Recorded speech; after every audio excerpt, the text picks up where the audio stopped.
Merchant of Venice. Playing Portia. Taylor Lynne. Playing Bassanio and Balthazar. Marty Goldberg. Playing Shylock. Harley Diamond. Playing Antonio and Aragon. Emily Stone.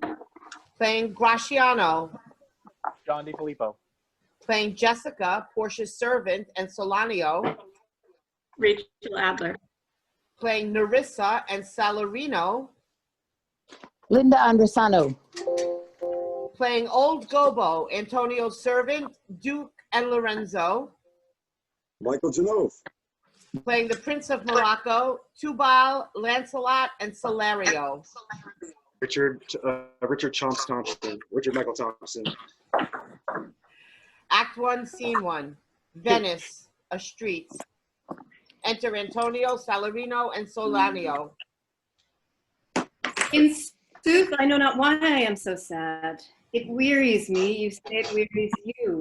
But how I caught it, found it, or came by it, what stuff 'tis made of, whereof it is born, I am to learn.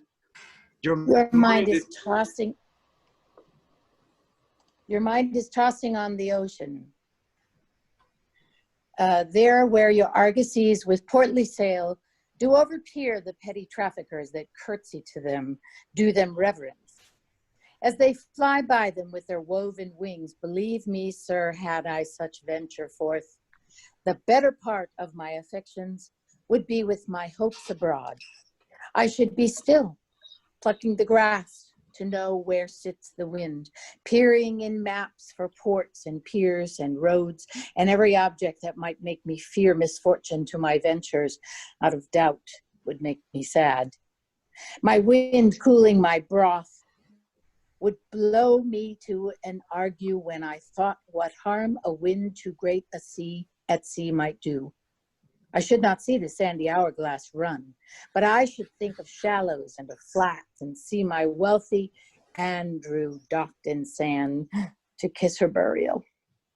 Should I go to church and see the holy edifice of stone and not bethink me straight of dangerous rocks, which touching but my gentle vessel's side would scatter all her spices on the stream and robe the roaring waters with my silks, and in word, but even now worth this and now worth nothing?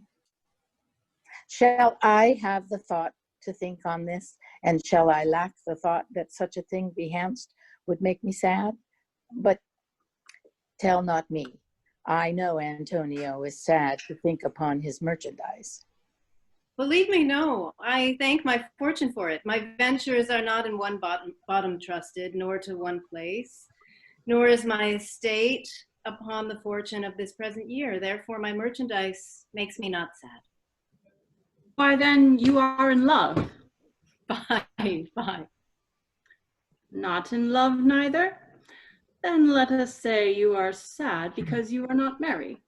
And 'twas as easy for you to laugh and leap and say you are merry because you are not sad. Now, by two-headed Janus, nature hath framed strange fellows in her time, some that will evermore peep through their eyes and laugh like parrots at a bagpiper, and other of such vinegar aspect, that they'll not show their teeth in way of smile, though Nestor swear the jest be laughable. Here comes Bassanio, your most noble kinsman, Gratiano and Lorenzo. Fare you well, we leave you now with better company. I would have stayed till I had made you merry, if worthier friends had not prevented me. Your worth is very dear in my regard. I take it your business calls on you and you embrace the occasion to depart. My Lord Bassanio, since you have found Antonio, we too will leave you. But at dinner time, I pray you, have you in mind where we must meet? I will not fail you. You look not well, Signor Antonio. You have too much respect upon the world. They lose it that do buy it with much care. Believe me, you are marvelously changed. I hold the world, but as a world, Gratiano, a stage where every man must play a part, and mine is a sad one. Let me play the fool. With mirth and laughter let old wrinkles come. Let my liver rather heat with wine than my heart cool with mortifying groans. Why should a man whose blood is warm within sit like his grandsire cut in alabaster, sleep when he wakes, and creep into the jaundice by being peevish? I tell thee what, Antonio, I love thee, and it is my love that speaks. There are a sort of men whose visages do cream and mantle like a standing pond, and do a willful stillness entertain with purpose to be dressed in an opinion of wisdom, gravity, profound conceit, as who should say, I am Sir Oracle, and when I ope my lips, let no man bark. Ah, my Antonio, I do know of these that therefore only are reputed wise, for saying nothing, when I'm very sure, if they should speak, would almost damn those ears which, hearing them, would call their brothers fools. I'll tell thee more of this another time, but fish not with this melancholy bait for this fool gudgeon. This opinion. Come, good Lorenzo. Fare you well a while. I'll end my exhortation after dinner. Well, we will leave then till dinner time.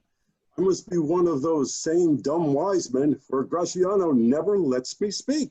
Well, keep me company but 2 years more. Thou shalt not know the sound of thine own tongue. Fare you well, I'll grow a talker for this gear. Thanks, if faith. For silence is only commendable in a neat's tongue, dried and a maid not vendible. Is that anything now? Gratiano speaks an infinite deal of nothing, more than any man in all Venice. His reasons are as 2 grains of wheat hid in 2 bushels of chaff. You shall seek all day ere you find them, and when you have them, they are not worth the search. Well, tell me now, what lady is the same to whom you swore a secret pilgrimage that you today promised to tell me of?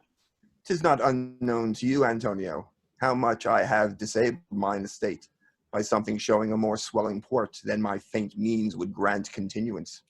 Nor do I now make moan to be abridged from such a noble rate, but my chief care is to come fairly off from the great depths wherein my time something too prodigal hath left me gagged.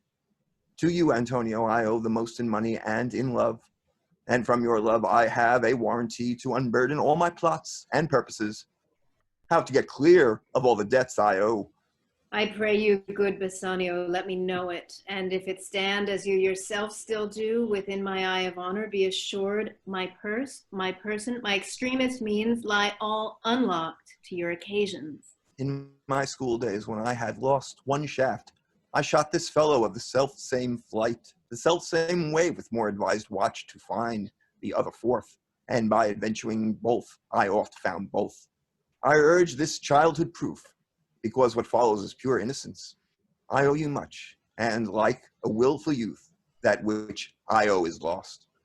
But if you please to shoot another arrow that self-way, which you did shoot first, I do not doubt, as I will watch the aim, or to find both, or bring your latter hazard back again, and thankfully rest debtor for the first.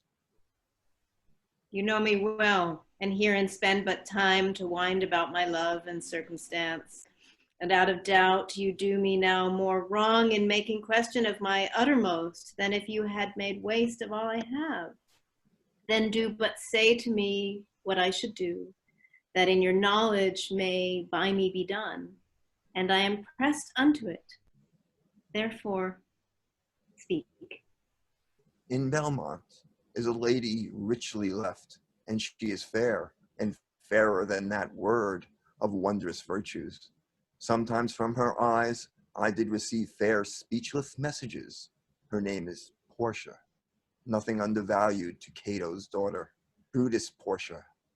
Nor is the wide world ignorant of her worth, for the 4 winds blow in from every coast, renowned suitors, and her sunny locks hang on her temples like a golden fleece, which makes her seat of Belmont's Cocos strand, and many Jasons come in quest of her.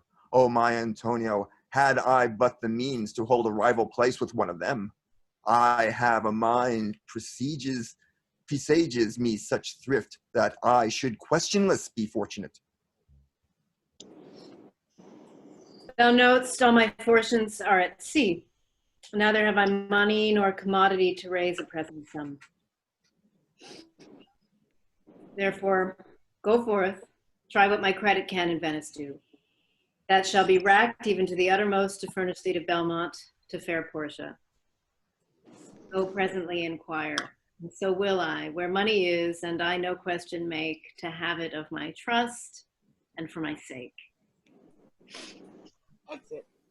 Scene 2, Belmont. A room in Portia's house. Enter Portia and Nerissa. By my troth, Nerissa, my little body is aweary of this great world. You would be, sweet madam, if your miseries were in the same abundance as your good fortunes are. And yet, for aught I see, there they are as sick that surfeit with too much as they that starve with nothing. It is no mean happiness, therefore, to be seated in the mean. Superfluity comes sooner by white hairs, but competency lives longer. Good sentences, and well pronounced. They would be better if well followed.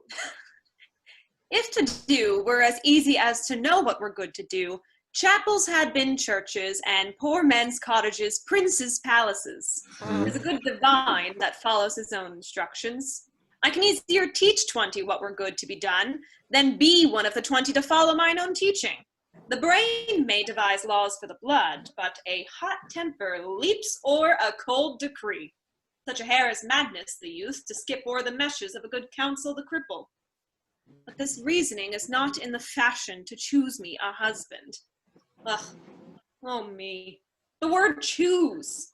I may neither choose whom I would, nor refuse whom I dislike. So is the will of a living daughter, curbed by the will of a dead father. Is it not hard, Nerissa, that I cannot choose one, nor refuse none? Your father was ever virtuous, and holy men at their death have good inspirations. Therefore, the lottery that he hath devised in these 3 chests of gold, silver, and lead, whereof who chooses his meaning chooses you, will no doubt never be chosen by any rightly, but one who shall rightly love. But what warmth is there in your affection towards any of these princely suitors that are already come? I pray thee, overname them, and as thou namest them, I will describe them, and according to my description, level at my affection. First, there is the Neapolitan prince. Aye, that's a colt indeed, for he doth nothing but talk of his horse, and he makes it a great appropriation to his own good parts that he can shoe him himself. I am much afeared my lady his mother played false with a smith. Oh, Then there is the County Palatine. He doth nothing but frown, and as who would say, and if you will not have me, choose. He hears merry tales and smiles not. I fear he will prove the weeping philosopher when he grows old, being so full of unmannerly sadness in his youth. I had rather be married to a death's head with a bone in his mouth than to either of these. God defend me from those two. What say you then of Falconbridge, the young Baron of England? You know I say nothing to him, for he understands not me nor I him. He hath neither Latin, French, nor Italian, and you will come into the court and swear that I have a poor pennyworth in the English. He is a proper man's picture, but alas, who can compare with the dumb show? How like you the young German, the Duke of Saxony's nephew? Oh, very vilely in the morning when he is sober, and most vilely in the afternoon when he is drunk. When he is best, he is little worse than a man, and when he is worse, he is little better than a beast. If he should offer to choose, and chooses the right casket, you should refuse to perform your father's will if you should refuse to accept him. Therefore, for fear of the worst, I pray thee, set a deep glass of Rhenish wine on the contrary casket, for if the devil be within, and that temptation without, I know he will choose it. I will do anything, Nerissa, ere I'll be married to a sponge.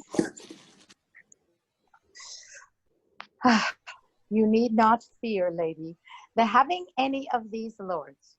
They have acquainted me with their determinations, which is indeed to return to their home and to trouble you with no more suit. Unless you may be won by some other sort than your father's imposition, depending on the caskets.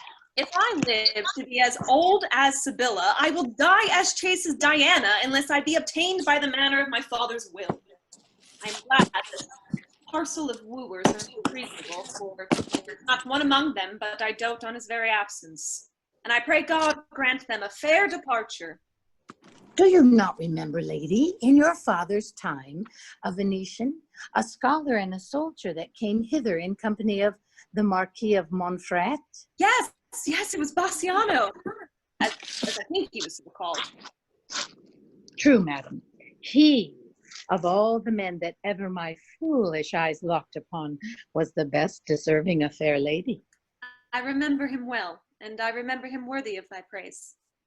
Enter Portia's servant. How now? What news? The 4 strangers seek for you, madam, to take their leave, and there is a forerunner come from a 5th, the Prince of Morocco, who brings word the prince, his master, will be here tonight. If I could bid the 5th welcome with so good a heart as I can bid the other 4 farewell, I should be glad of his approach. He have the condition of a saint and the complexion of a devil. I had rather he should shrive me than wive me. Come, Nerissa, where I'll go before. Whilst we shut the gate upon one wooer, another knocks on the door. Scene 3, Venice, a public place. Enter Bassanio and Shylock. 3,000 ducats? Well, Sir, for 3 months, for 3 months. Well, for which, as I told you, Antonio shall be bound. Antonio shall become bound. Well, May you stead me? Will you pleasure me? Shall I know your answer? 3,000 ducats for 3 months, and Antonio bound. Your answer to that. Antonio is a good man. Have you heard any imputation to the contrary? Oh, no. My meaning by saying is a good man is to have you understand me that he is sufficient. Yet his means are in supposition. He hath an argosy bound to Tripoli, another to the Indies. I understand, moreover, upon the Rialto, he has a 3rd at Mexico, a 4th for England, and other ventures he hath squandered abroad. But ships are for boards, sailors but men. There he lands rats and water rats, water thieves and land thieves, I mean pirates. And then there is the peril of waters, winds, and rocks. The man is notwithstanding sufficient. 3,000 ducats? I think I may take his bond. Be assured you may. I will be assured I may. And that I may be assured, I will bethink me. May I speak with Antonio? If it please you to dine with us.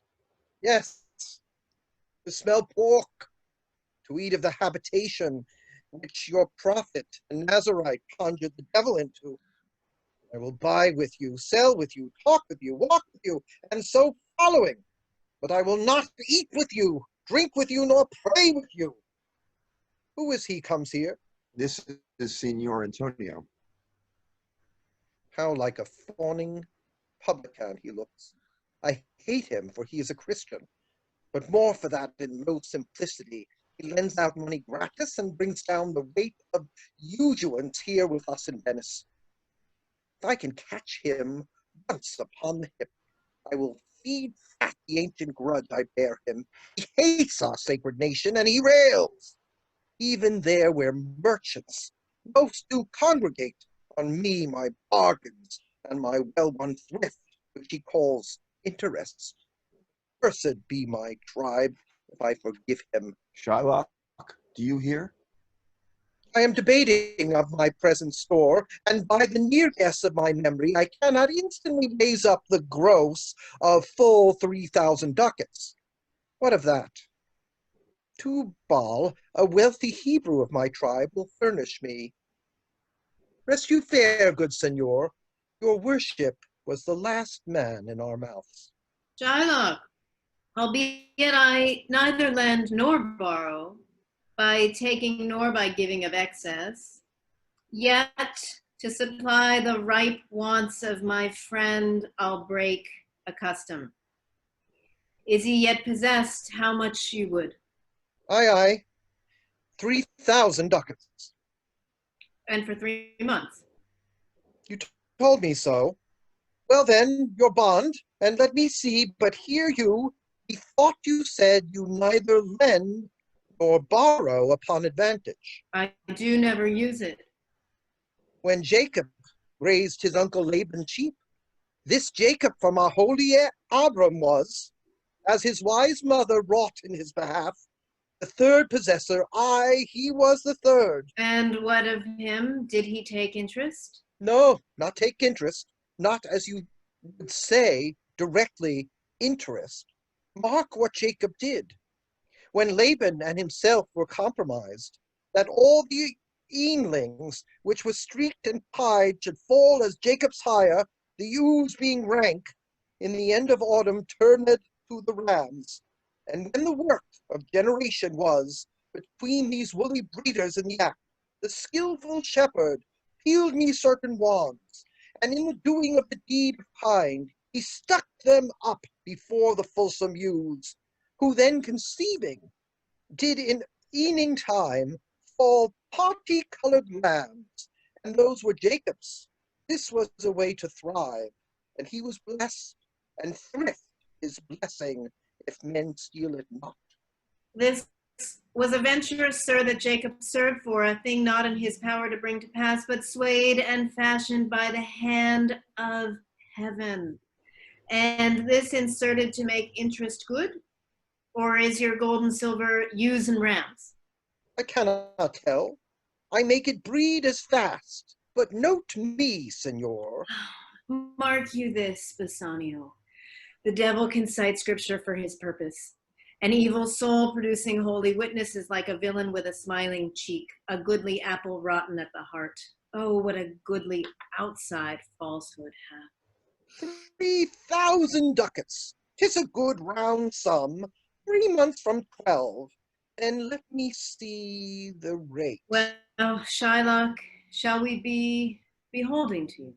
Signor Antonio, many a time and oft in the Rialto you have rated me about my moneys and my usurances. Still have I borne it with a patient shrug? Sufferance is the badge of all our tribe. You call me misbeliever, cutthroat dog, and spit upon my Jewish gabardine, and all for use of that which is mine own. Well then, it now appears you need my help. Go to then, you come to me and you say, Shylock, we would have moneys. You say so, you that did void your room upon my beard, and foot me as you spurn a stranger cur over your threshold. Moneys is your suit. What should I say to you? Should I not say, hath the dog money? Is it possible a cur can lend 3,000 ducats? Or shall I bend low, and in a bondman's key, with bated breath and humbleness, say this? Fair sir, you spent on me on Wednesday last. You spurned me such a day. Another time you dog, and for these courtesies, I'll lend you thus much moneys. I am as like to call thee so again. To spet on thee again, to spurn thee too. If thou wilt lend this money, lend it not as to thy friends, for when did friendship take breed for barren metal of his friend? Lend it rather as to thine enemy, who, if he break, thou mayst with better face exact the penalty. Why, look you, how you storm. I would be friends with you and have your love. Forget the shames that you have stained me with. Supply your present wants, and take no doit of usurance for my moneys, and you'll not hear me. This is kind I offer. This were kindness. This kindness will I show. Go with me to a notary, seal me there your single bond, and in a merry sport, if you repay me not on such a day, in such a place such sum or sums as are expressed in the condition, let the forfeit be nominated for an equal pound of your fair flesh, to be cut off and taken in what part of your body pleaseth me.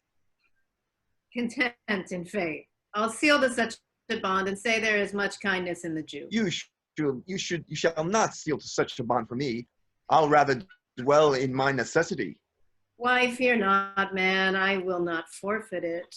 Within these 2 months, that's a month before this bond expires, I do expect return of thrice 3 times the value of the bond. Oh, Father Abram, what these Christians are, whose own hard dealings teaches them suspect the thoughts of others. Pray you tell me this, if he should break his day, what should I gain by the extraction of the forfeiture? A pound of man's flesh taken from a man is not so estimable, profitable neither, as flesh of muttons, beefs, or goats. I say to buy his favor, I extend this friendship, if he will take it. So, if not, adieu. And for my love, I pray you wrong me not. Yes, Shylock, I will seal unto this bond. Then meet me forthwith at the notary's. Give him direction for this merry bond, and I will go and purse the ducat straight.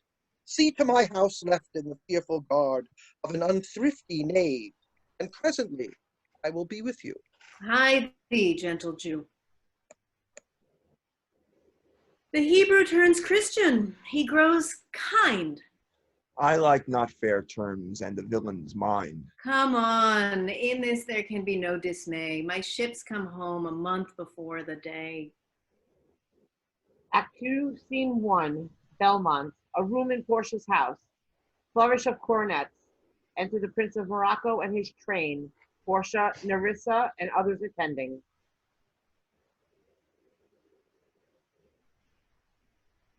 Prince, Morocco.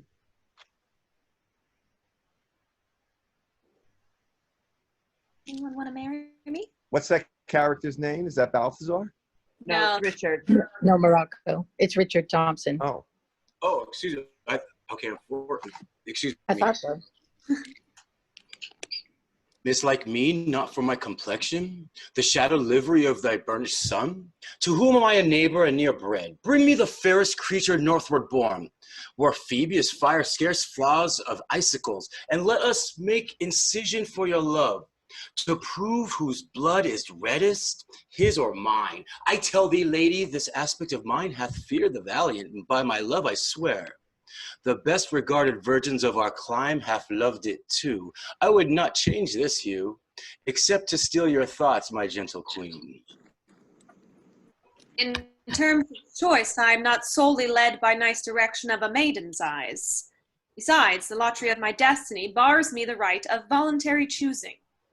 But if my father had not scanted me, and hedged me by his wit to yield myself his wife who wins me, by that means I told you, yourself renowned prince, then stood as fair as any comer I have looked on yet for my affection. Even for that I thank you. Therefore, I pray you, lead me to the caskets to try my fortune by this scimitar. I would stare the sternest eyes that look, outbrave the heart most daring on the earth, pluck the young suckling cub from the she-bar, yet mock the lion when he roars for prey, to win thee, lady. But alas, at the while, if Hercules and Lycus play at dice, which is better, ma'am? The greater that throw may turn my fortune by the weaker hand. So is Alcidius beaten by his page, and so may I, blind fortune leading me, miss that which one unworthier may attain and die with grieving. You must take your chance, and either not attempt to choose at all, or swear before you choose. If you choose wrong, never to speak to lady afterward in way of marriage. Therefore be advised. Nor will not.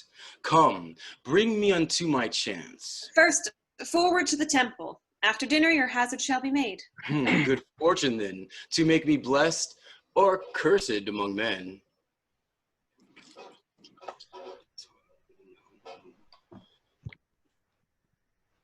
This is still Richard, sorry. Yes. So now, okay, so. Scene 2, Venice, a street. Enter Lancelot alone. Certainly my conscience will serve me to run from this Jew, my master. This fiend is a mine elbow and tempts me, saying unto me, Gobbo, Lancelot Gobbo, good Lancelot Gobbo, use your legs, take the start, run away.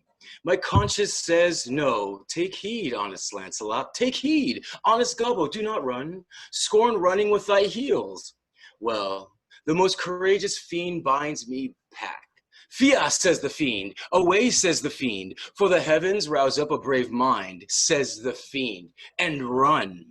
Well, my conscience hanging about the neck of my heart says very wisely to me, my honest friend Lancelot, being an honest man's son, or rather, an honest woman's son. For indeed my father did something smack, something grow to. He had a kind of taste. Well, my conscience says, Lancelot, budge not. Budge, says the fiend. Budge not, says my conscience. Conscience says I, you counsel well. Fiend says I, you counsel well. To be ruled by my conscience, I shall stay with the Jew, my master, who, God bless the mark, is a kind of devil. And to run away from the Jew, I should be ruled by the fiend, who, saving your reverence, is the devil himself. The fiend gives the more friendly counsel. I will run, fiend. My heels are at your command. I will run. Master, young man, I pray you, which way is the way to the master Jews? Oh, heavens, this is my true begotten father, who being more than sainthood, high gravel blind, knows me not. I will try confusions with him. Master, young gentleman, I pray you, which is the way to master Jews? Oh, turn up your right hand at the next turning, but at the next turning of all, on your left, Mary, at the very next turning, turn no hand, but turn down indirectly to the Jew's house. By Gonsantos, it will be a hard way to hit. Can you tell me whether one Lancelot that dwells with him dwelled with him or no? Talk you of young Master Lancelot? Mark me now. Now will I raise my waters. Talk you of young Master Lancelot? No, master, sir, but a poor man's son. His father, though I say't, is an artist exceedingly poor, and God be thanked, well to live. Well, let his father be what he will. We talk of young Master Lancelot. Lancelot, an't please your mastership. Ergo, Master Lancelot. Talk not of Master Lancelot, father, for the young gentleman, according to fates and destinies, and such odd sayings, the sisters three, and such branches of learning, is indeed deceased, or, as you would say in plain terms, gone to heaven. Married? God forbid! The boy was the very staff of my age, my very prop. Do I look like a staff or a prop? Do you know me, father? Lack the day. I know you not, young gentleman, but I pray you tell me, is my boy, God rest his soul, alive or dead? Do you not know me, father? Alack, sir, I am sand-blind, I know you not. Nay, indeed, if you had your eyes, you might fail of the knowing me. It is a wise father knows his own child. Pray you, let's have no more fooling about it. I am Lancelot, your boy that was, your son that is, your child that shall be, the Jew's man, and I am sure, Marjorie, your wife is my mother. Her name is Marguerite.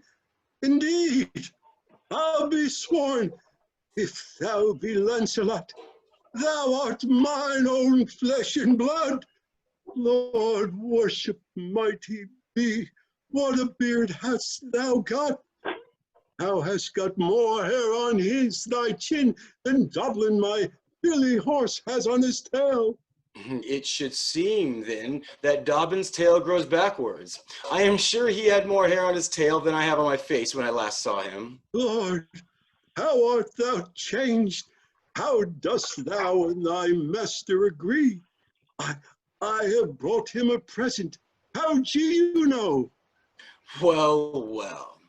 But for mine own part, as I have set up on my rest to run away, so I will not rest till I have run some ground. My master's a very Jew. Give him a present, give him a halter. I am famished in his service. You may tell every finger I have with my ribs. Father, I am glad you are come. Give me your present to one Master Bassanio, who indeed gives rare new liveries. If I serve not him, I will run as far as God has any ground. Oh, rare fortune, here comes the man. To him, Father, for I am a Jew, if I serve the Jew any longer. You may do so, but let it be so hasty that supper be ready at the farthest by 5 of the clock. See these letters delivered, the deliveries to making, and desire Gratiano to come anon to my lodging. To him, Father? God bless you, your worship.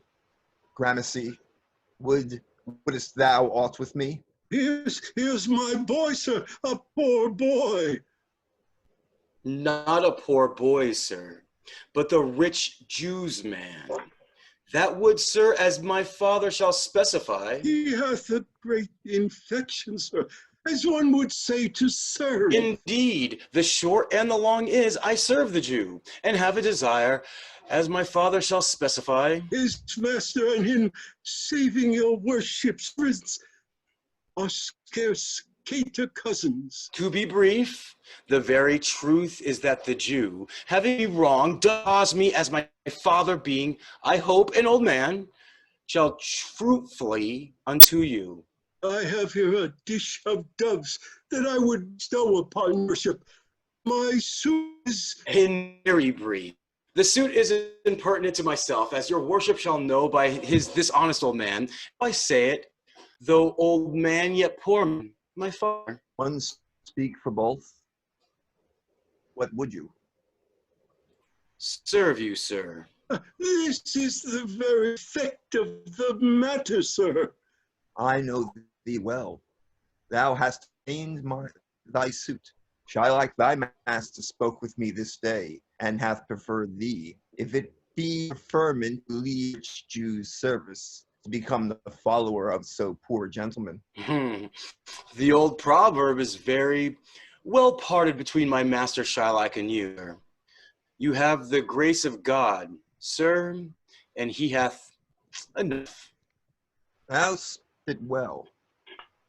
O father, with thy son, take leave of thy old master, and inquire my lodging out.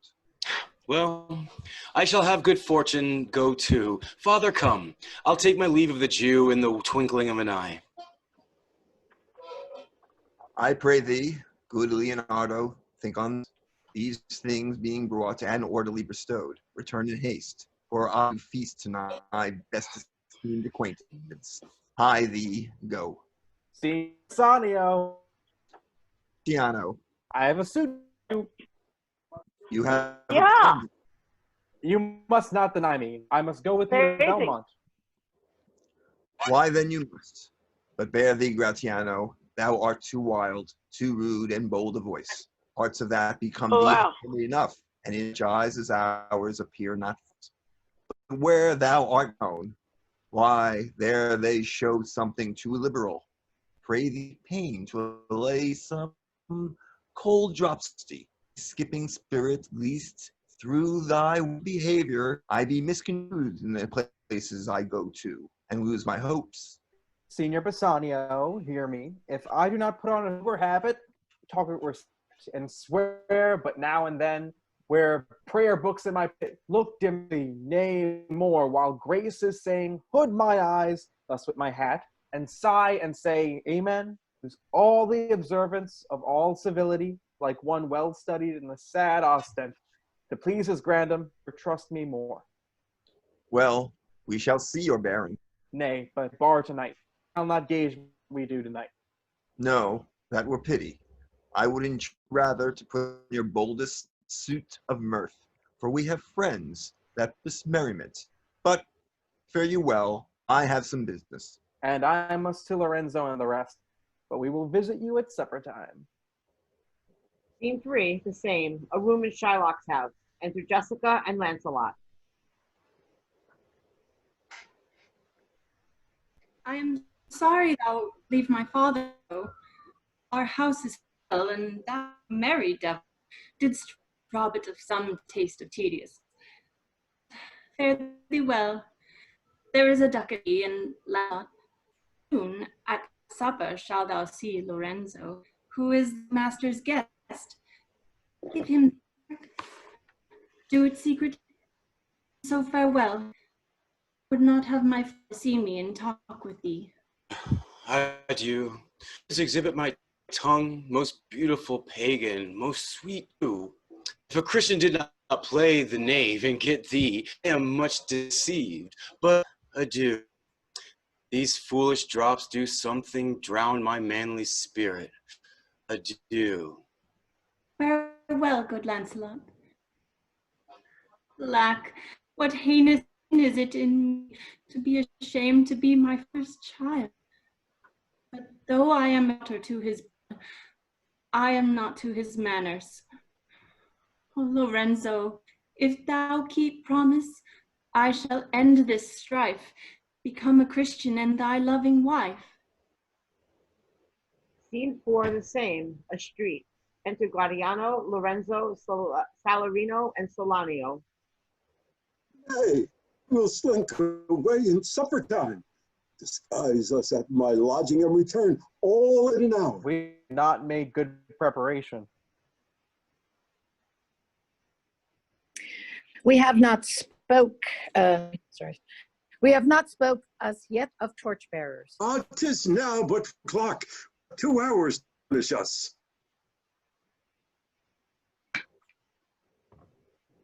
Lorenzo still. And Lancelot, what's the news? And it shall please you to break up this. It shall seem to signify. I know the hand. In faith, 'tis a fair hand. And wider than the paper is writ on is the fair hand that writ. Love news and faith. By your leave, sir. List go thou. Marry, sir, to bid my old master the Jew to sup tonight with my new master, the Christian. Hold there, take this. Tell gentle Jessica I will not fail her. Speak it privately. Go, gentlemen. Will you prepare you for this mess tonight? I am provided of the torchbearer. Aye, Mary, I'll be gone about it straight. Sorry. And so will I. Meet me in Gratiano at Gratiano's lodging some hour hence. 'Tis good we do so. Was not that letter from fair Jessica? I must needs tell thee all. She hath directed how I shall take her from her father's house, what gold and jewels she is furnished with, what page's suit she hath in readiness. If e'er the Jew her father come to heaven, it will be for his gentle daughter's sake, and never dare misfortune cross her foot unless she do it under this excuse, that she is issued to a faithless Jew. Come, go with me. Peruse this as thou goest. Fair Jessica shall be my torchbearer. Scene 5, the same, before Shylock's house. Enter Shylock and Lancelot. Well, thou shalt see, thy eyes shall be the judge, the difference.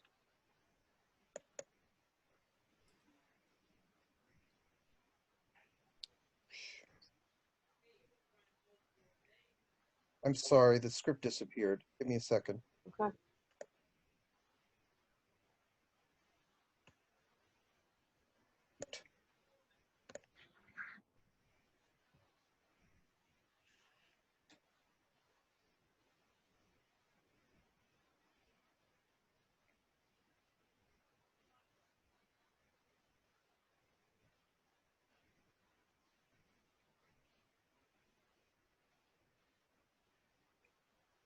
Page 28 of the PDF, but I know it's not really numbered. And those other numbers don't make sense to me this time.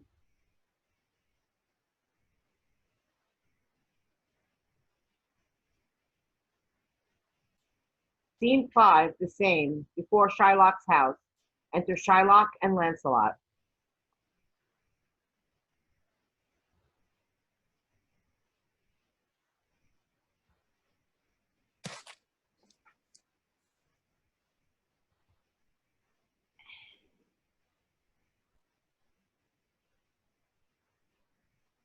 shalt see, thy eye shall be thy judge, the difference of Shylock and Bassanio. Wait, well, Jessica, thou shalt not gormize as thou hast done with me. What, Jessica, sleep and snore and apparel out? Why, Jessica, I say. Why, Jessica? Who bids thee call? I do not bid thee call. Your worship was wont to tell me that I could do nothing without bidding. Call you? What is your will? I am bid forth to supper, Jessica. There are my keys, but wherefore should I go? I am not bid for love, they fear me, but yet I'll go in hate to feed upon the prodigal Christian. Jessica, my girl, look to my house. I am right loath to go. There is some ill a-brewing towards my rest, for I did dream of money bags tonight. I beseech you, sir, go. My young master doth expect your reproach. So do I his. And they have conspired together. I will not say you shall see a mask, but if you do, it was not for nothing that my nose fell eating on Black Day last. At 6 o'clock morning, pulling out that year on Ash Wednesday was 4 year in the afternoon. What? Their masks? Hear you me, Jessica. Lock up my doors, and when you hear the drum and the vile squealing of the wry-necked fife, clamor not you up to the casements then, nor thrust your head into the public street to gaze on fools with faces, but stop my house's ears, I mean my casements. Let not the sound of shallow foppery enter my sober house. Staff, I swear, I shall no mind of feasting forth tonight, but I will go. Go you before me, sirrah. Say I will come.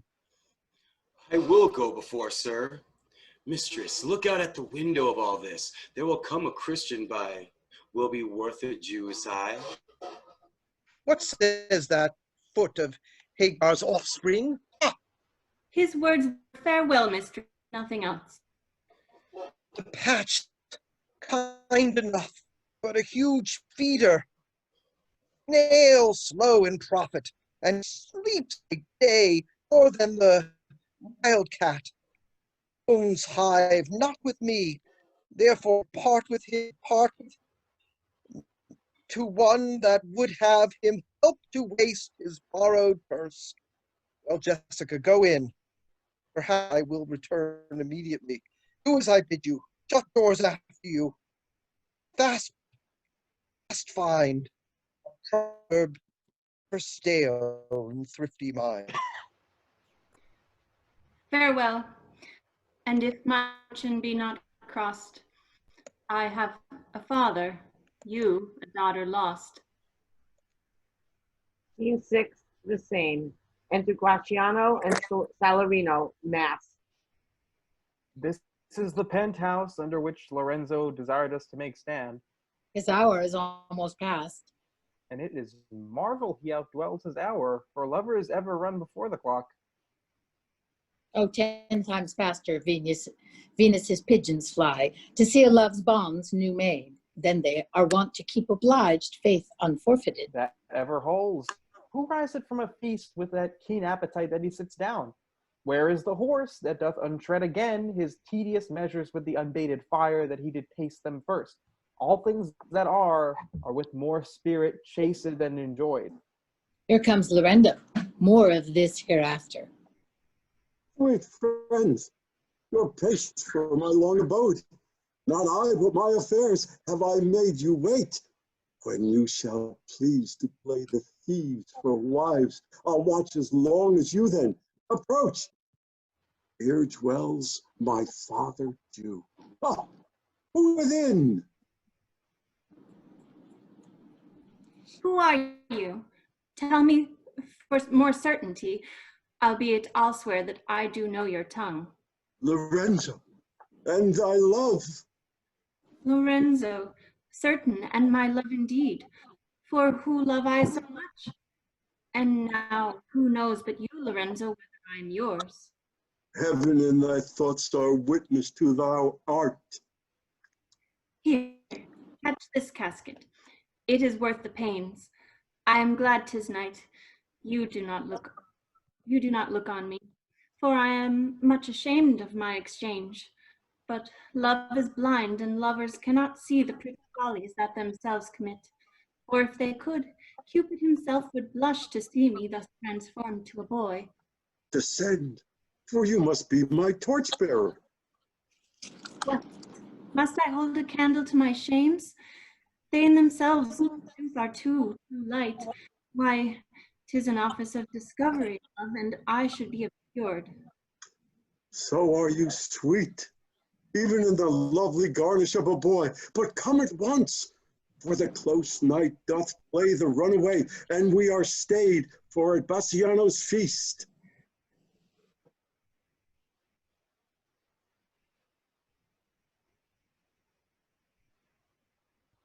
No Jew.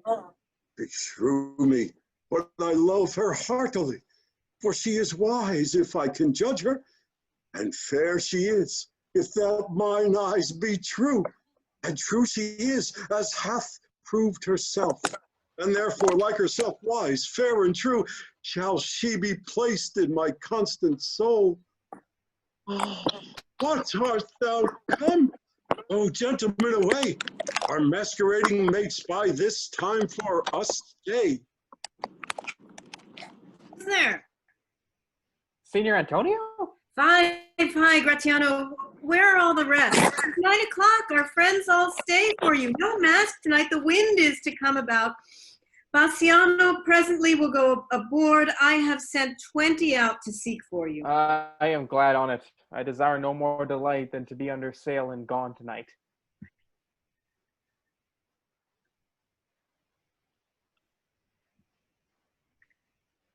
Scene 7, Belmont, a room in Portia's house. Flourish of cornets. Enter Portia with the Prince of Morocco and their trains. Go, draw aside the curtains and discover the several caskets to this noble prince. Now, make your choice. The first of gold, who this inscription bears, who chooseth me shall gain what many men desire. The second silver, which has promise carries, who chooseth me shall get as much as he deserves. The third dull lead, with warning all as blunt, who chooseth me must give, and I hazard all he hath. How shall I know if I do choose the right? The one of them contains my picture, prince. If you choose that, then I am yours withal. Some god direct my judgment. Let me see. I will survey the inscriptions back again. What says this leaden casket? Who chooseth me must give, and hazard all he hath. Must give. For what? For lead? Hazard for lead? This casket threatens men that hazard all? Do it in hope of fair advantages. A golden mind stoops not to shows of dross, then I'll then nor give nor hazard aught for lead. What says the silver with her virgin hue? Who chooseth me shall get as much as he deserves. As much as he deserves, pause there, Morocco, and weigh thy value with an even hand.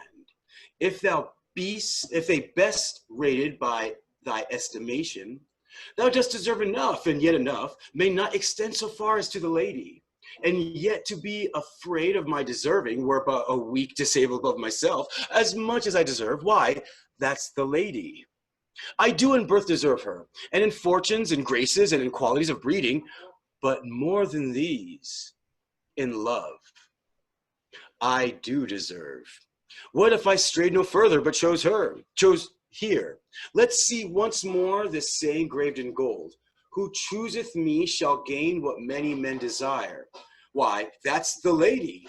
All the world desires her. From the four corners of the earth they come, to kiss the shrine, this mortal breathing saint. One of these three contains her heavenly picture. Is it like the lead contains her? 'Twere damnation. To think so base a thought, it were too gross. To rib her cerecloth in the obscure grave, or shall I think in silver she's immured, being 10 times undervalued to tried gold? O sinful thought, never so rich a gem was set in worse than gold. They have in England a coin that bears the figure of an angel, stamped in gold, but that's insculpted upon. But here, an angel in a golden bed. Lies all within. Deliver me this key. Here do I choose, and thrive I as I may. There, take it, Prince, and if my form lie there, then I am yours. He unlocks the golden casket. Oh, hell! What have we here? A carrion death within whose empty eye? There is a written scroll, I'll read the writing. All that glitters is not gold. Often have you heard that told. Many a man his life hath sold, but my outside to behold. Gilded tombs do worms enfold. Had you been as wise as bold, young in limbs and judgment old, your answers had not been inscrolled. Fare you well, your suit is cold. Cold? Indeed, in labor lost. Then farewell, heat, and welcome frost. Portia, adieu. I have too grieved a heart to take a tedious leave. Thus losers part. A gentle riddance. Draw the curtains, go. Let all of his complexion choose me so. Scene 8, Venice, a street. Exit Salarino and Solanio. Why, man, I saw Bassanio under sail. With him is Gratiano gone along, and ship I am sure Lorenzo is not. Villain Jew cries the Duke, who went with him to search Bassanio's ship. He came too late. The ship was under sail. But there the Duke was given to understand that in a gondola were seen together Lorenzo and his amorous Jessica. Besides, and certified the Duke they were not with Bassanio in his ship. I never heard a passion so confused, so strange, outrageous, and so variable as the dog Jew did utter in the my daughter, oh my ducats, oh my daughter, fled with the Christian, oh my Christian ducats, justice, the law, my ducats and my daughter, a sealed bag, 2 sealed bags of double ducats stolen from me by my daughter, and 2 stones, 2 rich and precious stones stolen by my daughter. Justice, find the girl. She the stones upon her and the ducats. All the boys in Venice follow him, crying, his stones, his daughter, and his ducats. Let good Antonio look he keep his day. He shall pay for this. Mary, well remembered. I reasoned with a Frenchman yesterday who told me in the narrow seas that part French and English, there miscarried a vessel of our richly fraught. I thought upon Antonio when he told me, and wished in sense that it was not his. You were best to tell Antonio what you hear, yet do not suddenly, for it may grieve him. A kinder gentleman treads not on the earth. I saw Bassanio and Antonio part. Bassanio told him he would make some speed of his return. He answered, do not so. Slubber not business for my sake, Bassanio, but see the very riping of the time. And for the Jew's bond which hath of me, let it not enter your mind of love. Be merry, and your chiefest to court and such fair ostents of love as shall conveniently become you there. And even there, his eye being big with ears, turning his face, he put his hand behind him, and with affection wondrous sensible, he wrung Bassanio's hand, and so parted. I think he only loves the world for him. I pray thee, let us go and find him out, and quicken his embrace of heaviness with some delight or other. Do we so? Scene 9, Belmont, a room in Portia's house. Enter Nerissa with a servant. Quick, quick, lady, draw the curtain straight. The Prince of Aragon hath taken his oath and comes to his election presently. A flourish of cornets. Enter the Prince of Aragon, Portia, and their train. Behold, there stand the casks, noble prince. If you choose that wherein contained, straight shall nuptial rites be solemnized. But if you fail, what more speech, my lord? You must be gone from hence immediately. I am enjoined by oath to observe three things. First, never to unfold to anyone which casket 'twas I chose. Next, if I fail of the right casket, never in my life to woo a maid in way of marriage. Lastly, if I do fail in fortune of my choice, immediately to leave you and be gone. To these injunctions everyone doth swear that comes to hazard for my worthless self. And so have I addressed me. Fortune now to my heart's hope, gold, silver, and base lead.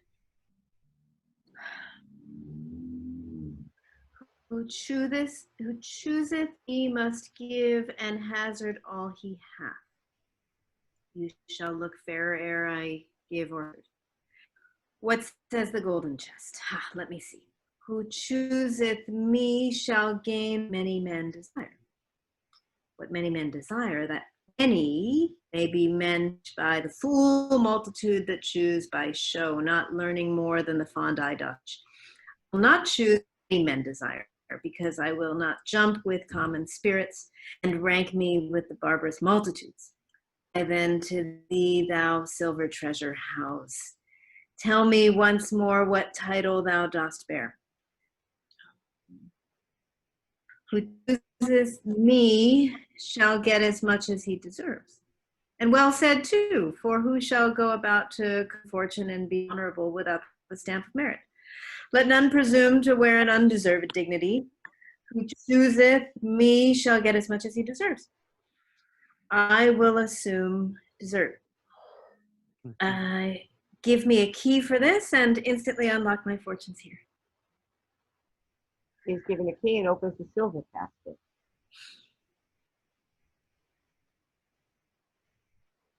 Too long a pause for that which you find there.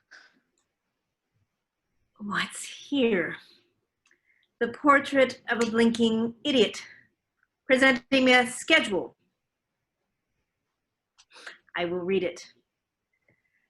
Okay. Much unlike art thou to Portia, how much unlike my hopes and my deservings. Who chooseth me shall have as much as deserves. Did I deserve no more than a fool's head? Is that my prize? Are my deserts no better? What is here? Okay. 7 times tried that judgment is that did never choose amiss. Some there shall be that shadows kiss. Such shall have but a shadow's bliss. There be fools alive, uis. Silvered ore, and so was this. Take what wife you will to bed. I will ever be your head. So be gone, you are sped. Still more fool, I shall appear by the time I linger here. When one fool's head to come to woo, but I go away with 2. Sweet adieu, I keep my oath presently to bear my wrath. Exit Aragon and train. Thus hath the candle singed the moth.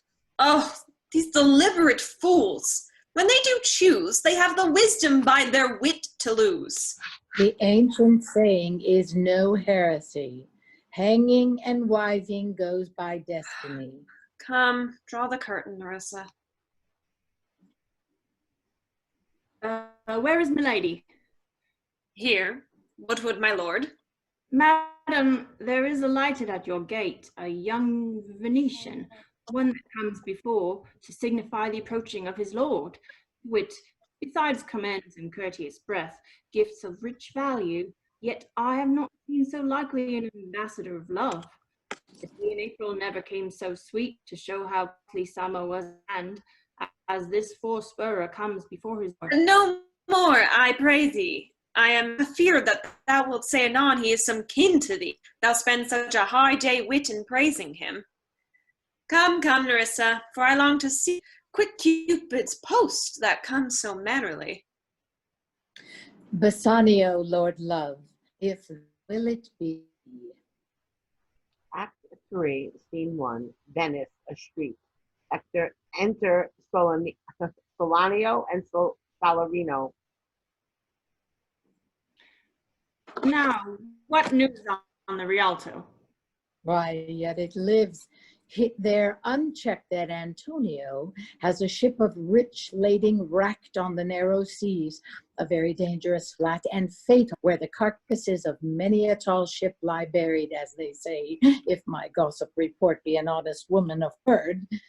But it is true, without any slips of prolixity or crossing the plain highway of talk, that the good Antonio, the honest Antonio, oh, that I had a title good enough to keep its name company. Come, the full stop. What is't thou? Why, the end is, he hath lost a ship. It might prove the end of his losses. Let me say amen times, lest the devil cross my prayer, for here he comes in the likeness of a Jew. How now, Shylock? What among the merchants? You know, none so well as you of my daughter's flight. That certain. I, for my part, knew the tale that made the wing she flew withal. And Shylock, for his part, knew the bird was fledged, and then it is the complexion of them all to leave the dam. She is for it. That's certain, if the devil may be her judge. My own flesh and blood to rebel. Out upon it, old carrion. Rebels it at these years? I say my daughter is my flesh and blood.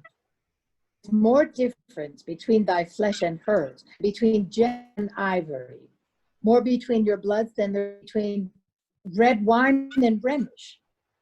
But tell us, do you hear whether Antonio have had any loss at sea or no? There I have another bad match. A bankrupt, a prodigal, who dare scar show his head on the Rialto, a beggar is used to come so snug upon the mark. Let him his bond. He was wont to call me usurer. Let him look to his bond. He was wont to lend money for a Christian courtesy. Let him look to his bond. Well, I am sure if he forfeit, thou wilt not take his flesh. What's that good for? To bait fish withal. If it will feed nothing else, it will feed my revenge. He hath disgraced me and hindered me half my gains, scorned my nation, for my bargains, cooled my friends, heeded mine enemies, and what's his reason? I am a Jew, not a Jew eyes, hath not a Jew hands, organs, dimensions, senses, affections, passions, fed with the same food, hurt with the same weapons, subject to the same diseases, healed by the same means, warmed and cooled the same winter and summer as a Christian is? You prick us, do we not bleed? If you tickle us, do we not laugh? If you poison us, do we not die? And if you wrong us, shall we not revenge? If we are like you in the rest, we resemble you in that. If a Jew wrong a Christian, who is his humility? Revenge. If a Christian wrong a Jew, what should his sufferance be by Christian example? Why revenge? The villainy you teach me, I will execute, and it shall be hard, but I will better the instruction.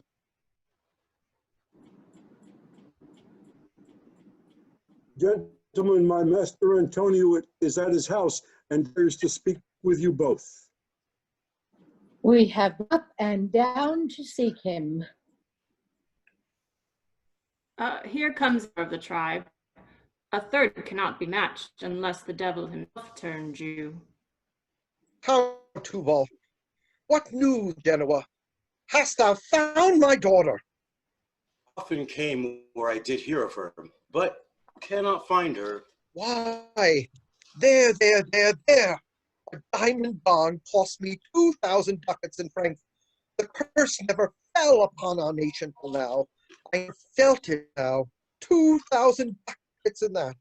And another precious jewels. My daughter were head at my foot, and the jewels in her ear. Would she were hearsed at my foot, and the ducats in her coffin. No news of them? Why so? And I know not what's spent in the search. Why, thou loss upon loss. The thief gone with so much, and so much to find the thief, and no satisfaction, no revenge, nor no ill luck stirring, but what lights of my shoulders. No sighs but of my breathing, no tears but of my shedding. Yes, other men have ill luck too. Antonio, as I heard in Genoa. What? Ill luck? Ill luck? Hath an argosy cast away, coming from Tripoli. I thank God. I thank God. Is it true? Is it true? I spoke with some of the sailors that escaped the wreck. Ah, I thank thee, good Tubal. Good news. Good news. Ha ha! Heard in Genoa. There came divers of Antonio's creditors in my company to Venice that swear he cannot choose but break. Antonio is certainly undone. Ah, I am very glad of it. I'll plague him. I'll torture him. I am glad of it. Go, Tubal. Fee me an officer. Bespeak him a fortnight before. I will have the heart of him if he forfeit. For were he out of Venice, I can make what merchandise I will. Go, Tubal, and meet me at our synagogue. Scene 2, Belmont, a room in Portia's house. Entered Bassanio, Portia, Gratiano, Nerissa, and attendants. Pray you tarry. Pause a day or two before you hazard. For in choosing wrong, I lose your company. Therefore forbear a while. There's something tells me, but it is not love. I would not lose you. And you know yourself, hate counsels not in such equality. But lest you should not understand me well, and yet a maiden hath no tongue but thought, I would detain you here some month or two before you venture for me. I could teach you how to choose right, but I am then forsworn. So will I never be. So may you miss me. But if you do, you'll make me wish a sin that I had been forsworn. Beshrew your eyes that have overlooked me and divided me. One half of me is yours, the other half, yours. Mine own, I would say, but if mine, then yours, and so all yours. Oh, these naughty times put bars between the owners and their rights. And so, though yours, not yours, prove it so. Let fortune go to hell for it, not I. I speak too long, but 'tis to peace the time, to etch it, to draw it out in length, to stay you from election.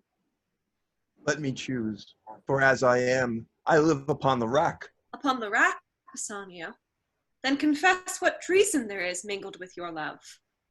None but that ugly treason of mistrust, which makes me fear the enjoying of my love. There may as well be amity in life between snow and fire as treason and my love. Aye, but I fear you speak upon the rack, where men enforced do speak anything. Promise me life, and I'll confess the truth. Well then, confess and live. Confess and love had been the very sum of my confession. Oh, happy torment, when my torturer doth teach me answers for deliverance. But let me to my fortune and the caskets. Away then. I am locked in one of them. If you do love me, you will find me out. Nerissa and the rest stand all aloof. Now he goes, with no less presence, but with much more love than young Alcides, when he did redeem the virgin tribute paid by howling Troy to the sea monster. I stand for sacrifice. The rest aloof are the Dardanian wives, with bleared visages come forth to view the issue of the exploit. Go, Hercules. Live thou, I live. With much more dismay, I view the fight than now that makes the fray. So may the outward shows be least themselves. The world is still deceived with ornament in law. What please so tainted and corrupt?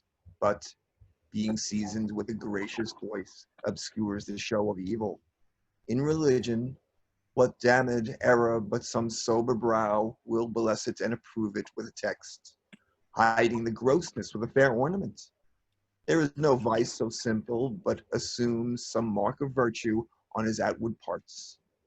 How many cowards whose hearts are all as false as stairs of sand, where yet upon their chins the beards of Hercules and frowning Mars, who inward searched have livers white as milk, and these assume but valor's excrement to render them redoubted.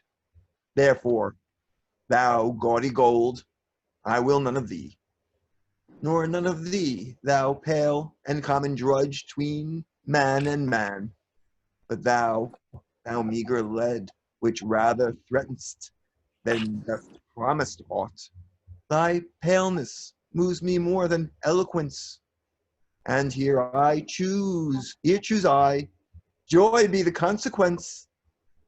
Bassanio was given a key. How all the other passions fleet to air, as doubtful thoughts and rash embrace despair, and shuddering fear and green-eyed jealousy. Oh, love, oh, be moderate, allay thy ecstasy.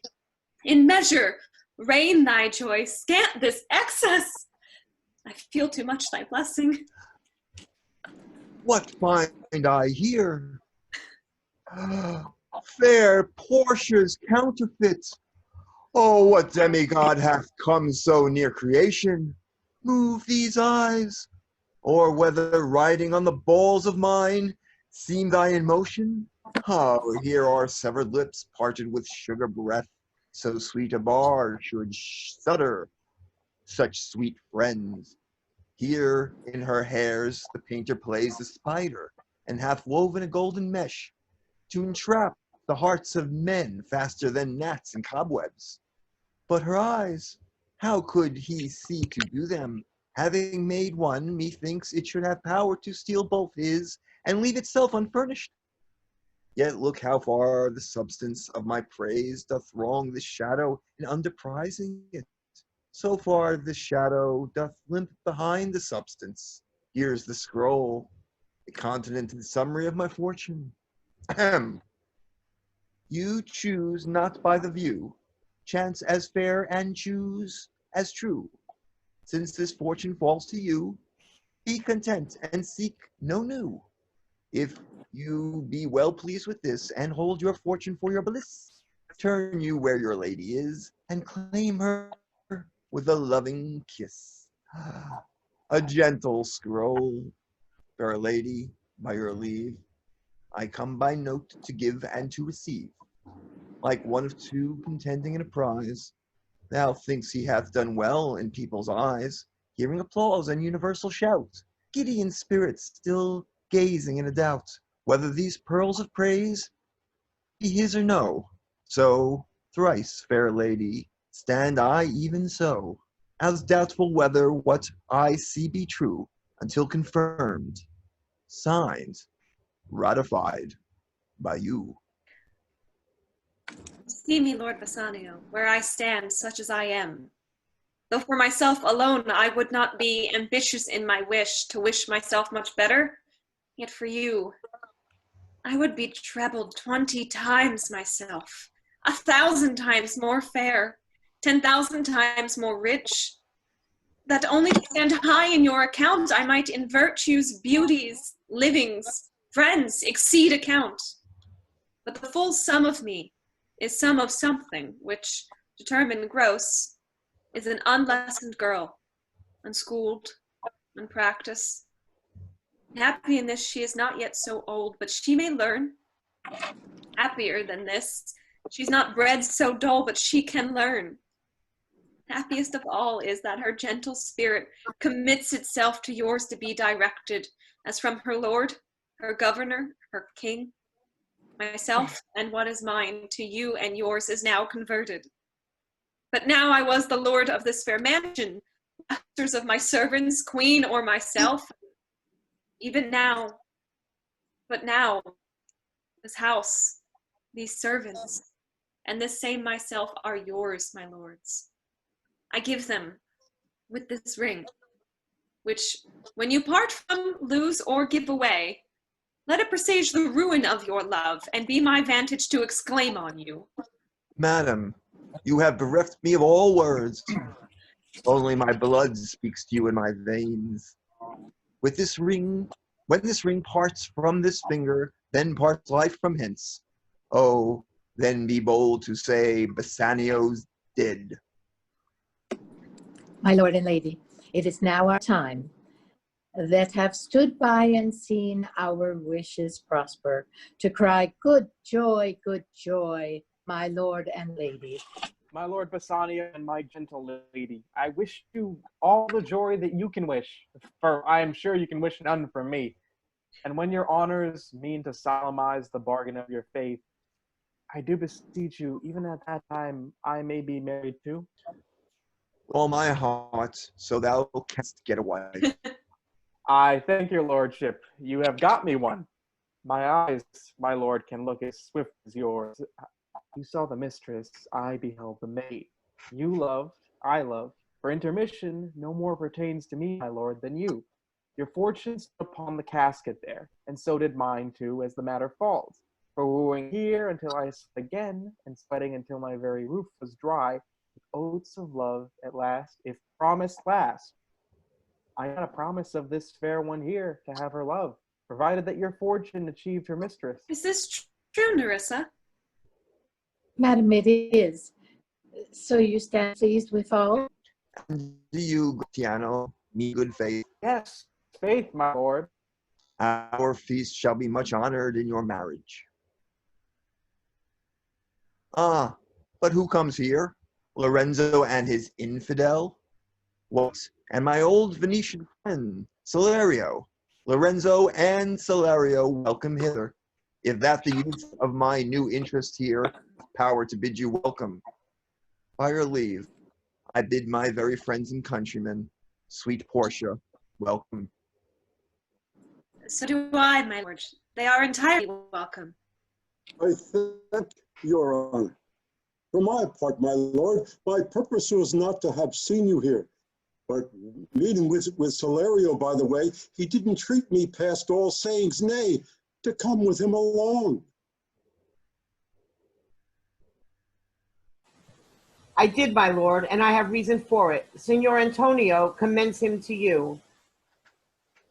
Ere I ope his letter, I pray you, tell me how my good friend doth. Not sick, my lord, unless it be in mind, nor well, unless in mind. His letter there will show you his estate. Your hand, Salario. What's the news from Venice? How doth that royal merchant, good Antonio? I know he will be glad of our success. We are the Jasons, we have won the fleece. I would you had won the fleece that he hath lost. There are some shrewd contents in yon same paper that steals the color from Bassanio's cheek. Some dear friend dead, else nothing in the world could turn so much the constitution of any constant man. What? Worse and worse? With leave, Bassanio, I am half yourself, and I must freely have the half of anything that this same paper brings you. Oh, sweet Portia, here are a few of the unpleasant words that ever blotted paper. Gentle lady, when I did first impart my love to you, I freely told you all the wealth I had ran in my veins. I was a gentleman, and then I told you true. And yet, dear lady, rating myself at nothing, you shall see how much I was a braggart. When I told you my state was nothing, I should have told you that I was worse than nothing. For indeed, I have engaged myself to a dear friend, engaged my friend to his mere enemy to feed my means. Here's a letter, lady. The paper as the body of my friend, and every word in it a gaping wound issuing lifeblood. But it is true. Is it true, Salarino? Have all his ventures failed? What? Not one hit? from Tripoli, from Mexico and England, from Lisbon, Barbary and India. And not one vessel scraped the dreadful touch of merchant marring rocks? Not one, my lord. Besides, it should appear that if he had the present money to discharge the Jew, he would not take it. Never did I know a creature that did bear the shape of man, so keen and greedy to confound a man. He plies the Duke at morning and at night, and doth impeach the freedom of the state if they deny him justice. 20 merchants, the Duke himself, and the magnificoes of great port have all persuaded with him, but none can drive him from the envious plea of forfeiture of justice and his bonds. When I was with him, I have heard him swear to Tubal and to Chus, his countrymen, that he would rather have Antonio's flesh than 20 times the value of the sum that he did owe him.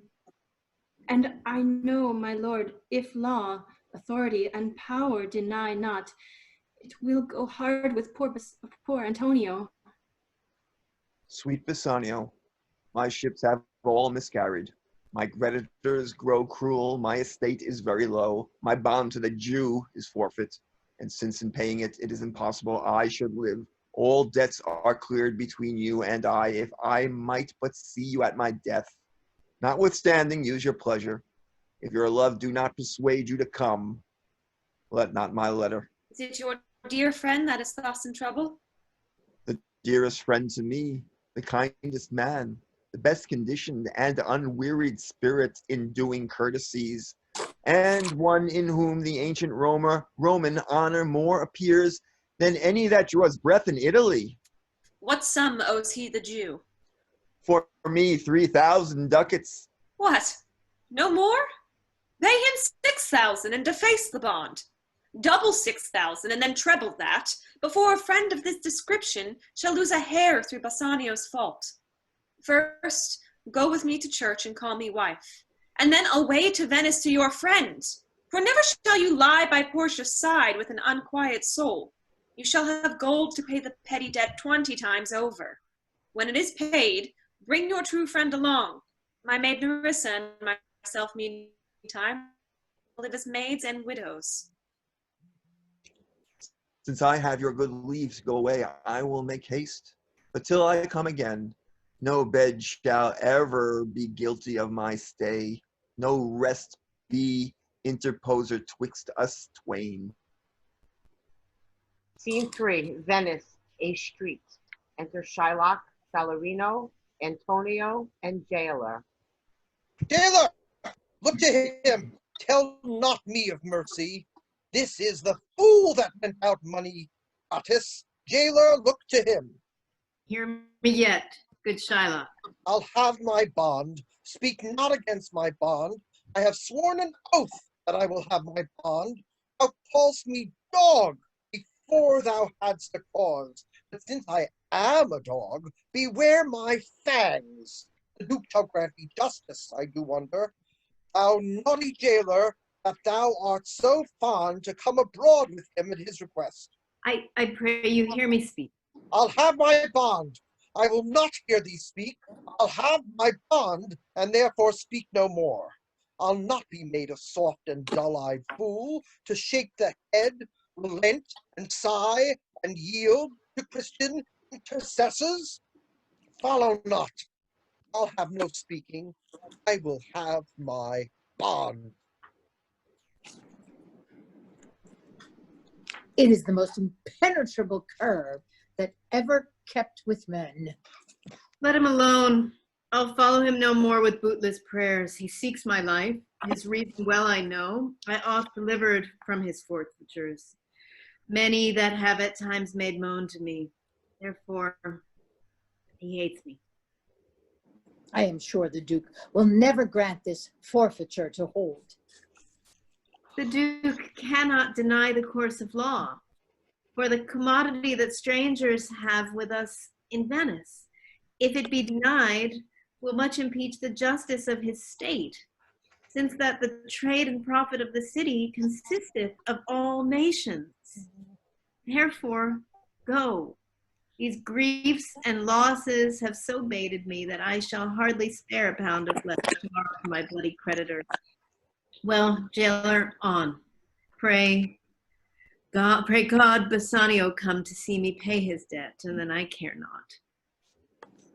Scene 4, Belmont, a room in Portia's house. Enter Portia, Nerissa, Lorenzo, Jessica, and Balthazar.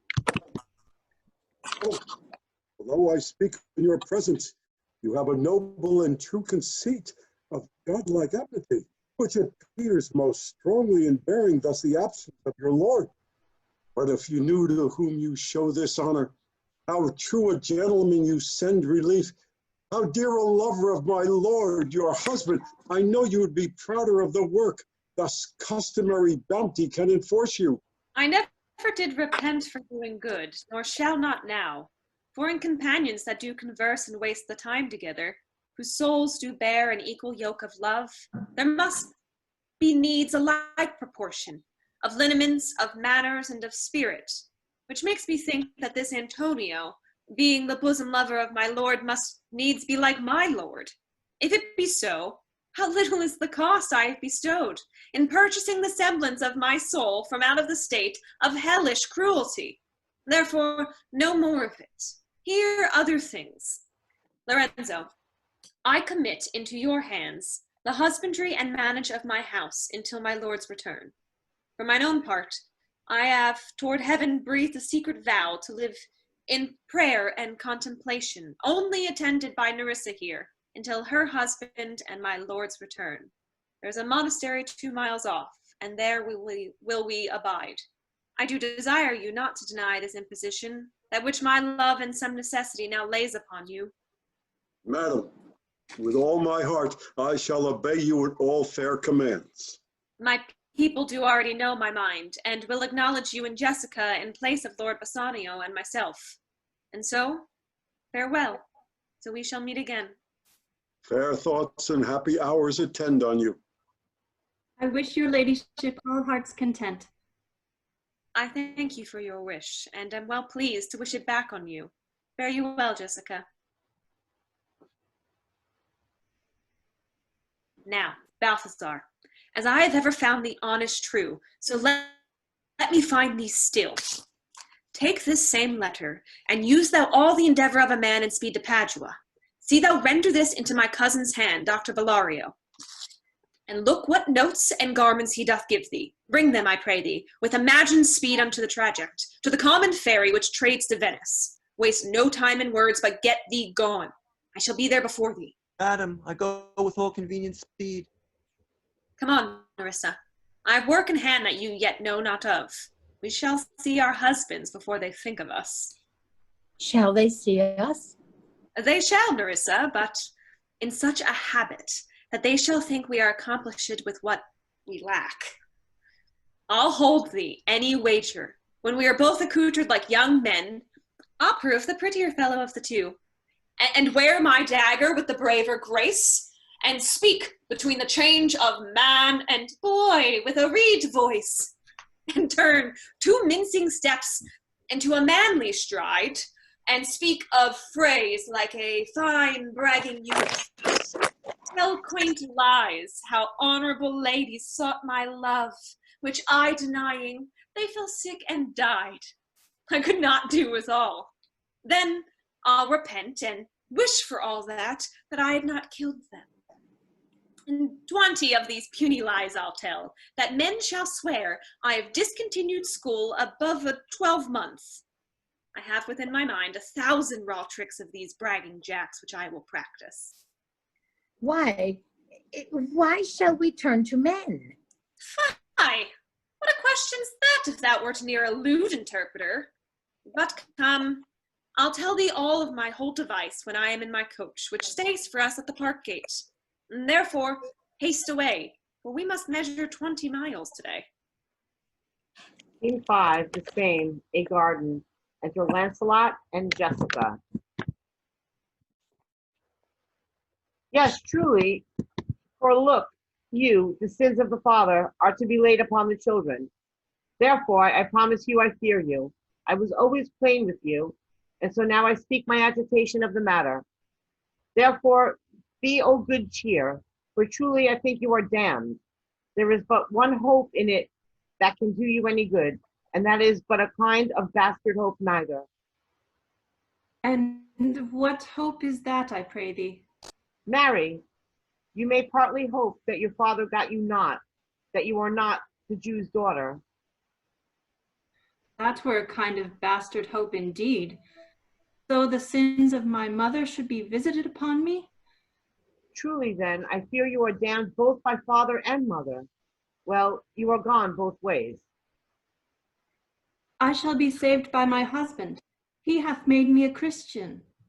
Truly the more to blame he. We were Christians enow before, e'en as many as could well live by one another. This making Christians will raise the price of hogs. If we grow all to be pork eaters, we shall not shortly have a rasher on the coals for money. I'll tell my husband, Lancelot, what you say. Here he comes. I shall grow jealous of you shortly. Lancelot, if you thus get my wife into corners. Nay, you need not fear us, Lorenzo. He tells me flatly there is no mercy for me in heaven because I am a Jew's daughter. And he says you are no good member of the Commonwealth, for in converting Jews to Christians, you raise the price of pork. I shall answer that better to the Commonwealth than you can getting up of the Negro's belly. The Moor is with child, you Lancelot. It is much that the more should be more than reason. But if she be less than an honest woman, she is indeed more than I took her for. How every fool can play upon the word. I think the best grace of wit will shortly turn into silence, and discourse grows commendable in none only but parrots. Go in, sirrah. Bid them prepare for dinner. That is done, sir.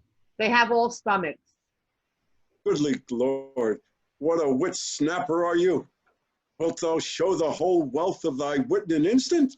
I pray thee understand a plain man as his plain meaning. Go to thy fellows, bid them cover the table, serve in the meat, and we will come in to dinner. For the table, sir, it shall be served in. For the meat, sir, it shall be covered. For your coming in the dinner, sir, why let it be as humors and conceits shall govern.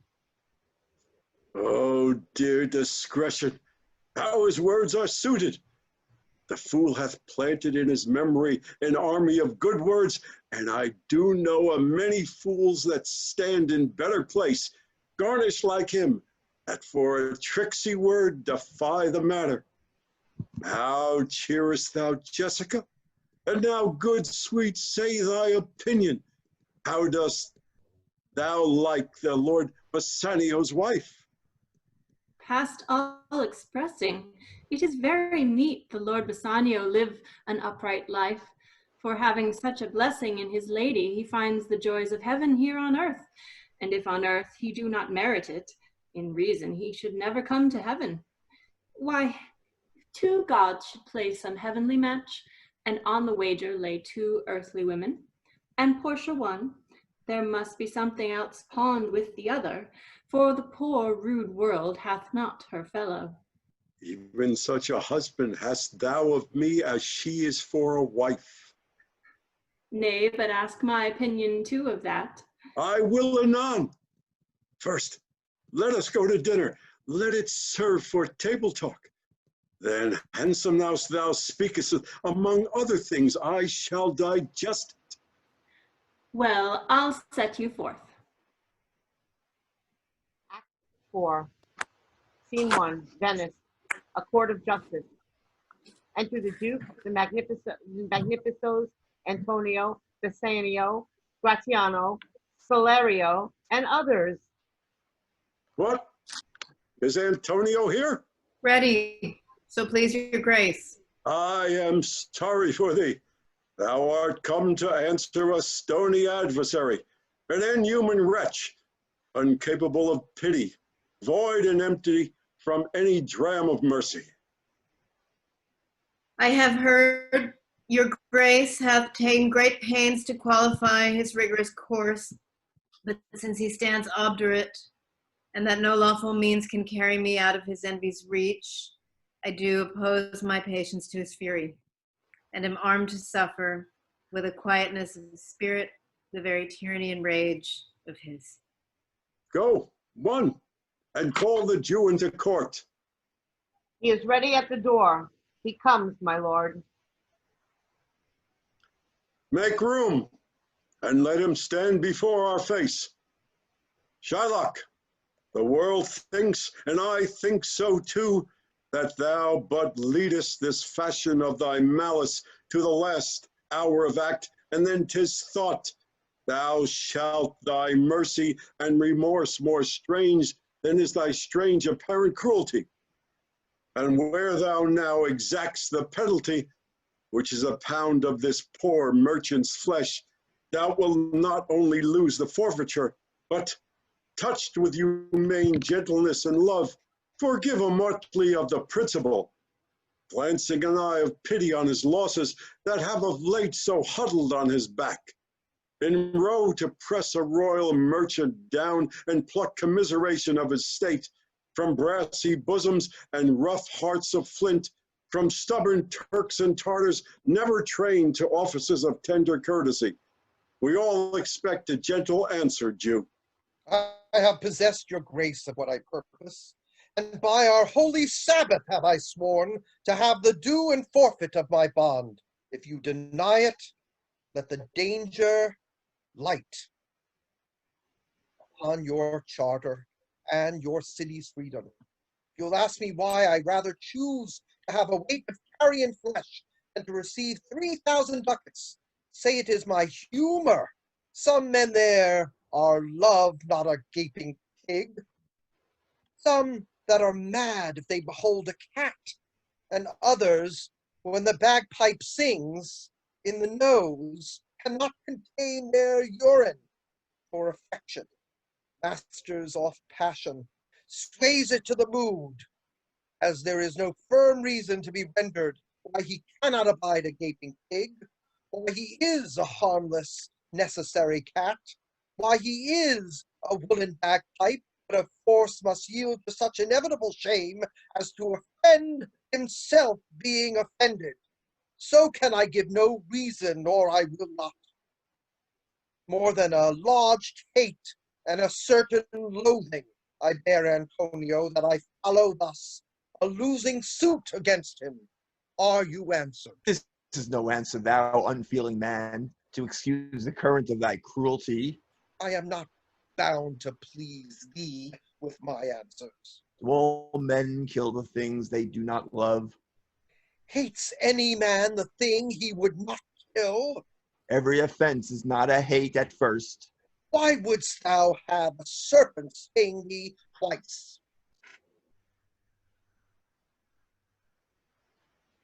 Antonio, unmute. I pray you. Thank you. Think you question with the Jew, you may as well use question with the wolf. Why he hath made the ewe bleat for the lamb. You may as well forbid the mountain pines to wag their high tops to make no noise when they are fretting with the gusts of heaven. You may as well do anything most hard as seek to soften that than which what's harder is Jewish heart.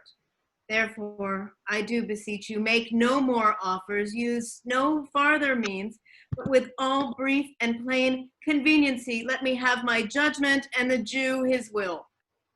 For thy 3,000 ducats, here is 6. If every ducat in 6,000 ducats were in 6 parts, and every part a ducat, I would not draw them. I would have my bond. How shalt thou hope for mercy, rendering none? What judgment shall I dread, doing no wrong? You have among you many a purchased slave, which like your asses and your dogs and mules, you use in abject and in slavish parts, because you bought them. Shall I say to you, let them be free, marry them to your heirs? Why, sweat they under burdens. Let their beds be as soft as yours, and let their palates be seasoned with such viands. You will answer, the slaves are ours. So do I answer you. The pound of flesh which I demand of him is dearly bought. 'Tis mine. and I will have it. If you deny me, lie upon your law. Fie upon your law. There is no force in the decrees of Venice. I stand for judgment. Answer. Shall I have it? Upon my power, I may dismiss this court, unless Bellario, a learned doctor whom I have sent for to determine this, come here today. My lord, here stays without a messenger with letters from the doctor. New, come from Padua. Bring us the letter. Call the messenger. Good cheer, Antonio. What man, courage yet. The Jew shall have my flesh, blood, bones, and all, ere thou shalt lose for me one drop of blood. I am a tainted wether of the flock, meetest for death. The weakest kind of fruit drops easiest to the ground, and so let me. You cannot better be employed, Bassanio, than to live still and write mine epitaph. Came you from Padua, from Bellario? From both, my lord. Bellario greets your grace. Why dost thou whet thy knife so earnestly? The forfeiture from that bankrupt there. Not on thy soul, but on thy soul, harsh Jew, thou makest thy knife keen. But no metal can, no, not the hangman's axe bear half the keenness of thy sharp envy. Can no prayers pierce thee? No, none that thou hast wit enough to make. Be thou damned, inexplicable dog, and for thy life let justice be accused. Thou almost makes me waver in my faith to hold opinion with Pythagoras that souls of animals infuse themselves into the trunks of men. Thy currish spirit govern a wolf, who hanged for human slaughter, even with the gowls that his fell soul fleet. And whilst thou layest in thy unhallowed dam, infused itself in thee, for thy desires are wolfish, bloody, starved, and ravenous. Till thou canst rail the seal from off my bond, thou but offend'st thy lungs to speak so loud. Prepare thy wit, good youth, or it will fall to cureless ruin. I stand here for law. This letter from Bellario doth commend a young and learned doctor to our court. Where is he? He attendeth here hard by, to know your answer, whether you'll admit him. With all my heart. Some 3 or 4 of you go give him courteous conduct to this place. Meanwhile, the court shall hear Bellario's letter. Your grace shall understand that at the receipt of your letter, I am very sick. But in the instant that your messenger came in loving visitation, was with me a young doctor of Rome. His name is BALTHAZAR. I acquainted him with a cause and controversy between the Jew and Antonio the merchant. We turned o'er many books together. He is furnished with my opinion, which bettered with his own learning, the greatness whereof I cannot enough commend, comes with him my importunity to fill up your grace's request in my stead. I beseech you, let his lack of years be no impediment to let him lack a reverend estimation.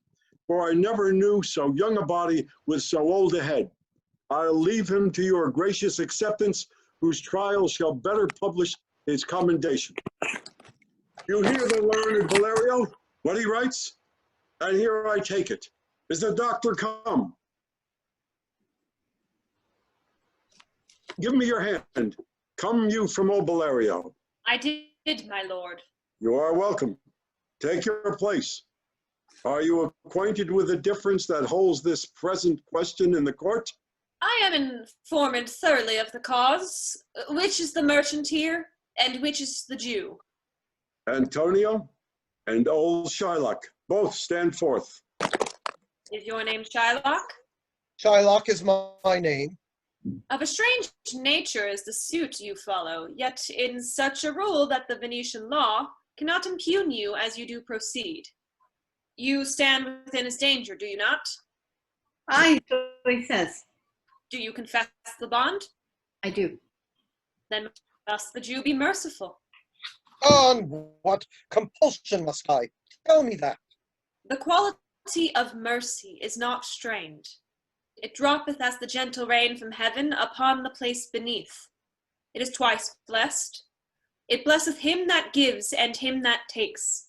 'Tis mightiest in the mightiest. It becomes the throned monarch better than his crown. His scepter shows the force of temporal power, the attribute to all and majesty wherein doth sit the dread and fear of kings. But mercy is above the sceptered sway. It is enthroned in the heart of kings. It is an attribute to God himself. An earthly power doth then show likest God's when mercy seasons justice. Therefore, Jew, though justice be thy plea, consider this, that in the course of justice, none of us should see salvation. We do pray for mercy, and that same prayer doth teach us all to render the deeds of mercy. I've spoke thus much to mitigate the justice of thy plea, which, if thou follow, this strict court of Venice must needs give sentence against this merchant there. My deeds upon my head, I crave the law, the penalty and forfeit of my bond. Is not able to discharge the money? Yes. Here I tender for him in the court, yea, twice the sum. If that will not suffice, I will be bound to pay it 10 times over, on forfeit of my hands, my head, my heart. If this will not suffice, it must appear that malice bears on truth. And I beseech you, rest once the law to your authority, to do a great right, do a little wrong, and curb this cruel devil of his will. It must not be. There is no power in Venice can alter a decree of statute. It will be recorded for a precedent, and many an error by the same example will rush into the state. It cannot be. A Daniel come to judgment. Yea, a Daniel, a wise young judge. How I do honor thee. I pray you let me look upon the bond. Here 'tis, most reverend doctor, here it is. Shylock, there's thrice the money offered thee. An oath, I have an oath in heaven. Shall I lay perjury upon my soul? No, not for Venice. Why? This bond is forfeit, and lawfully by this the Jew may claim a pound of flesh, to be by him cut off, nearest the merchant's heart. Be merciful. Take thrice thy money. Bid me tear the bond. When it is paid according to the tenor, it doth appear you are a worthy judge. You know the law, your exposition hath been most sound. I charge you by the law, whereof you are a well-deserving pillar, proceed to judgment. By my soul I swear there is no power in the tongue of man to alter me. I stay here on my bond. Most heartily, I do beseech the court to give judgment.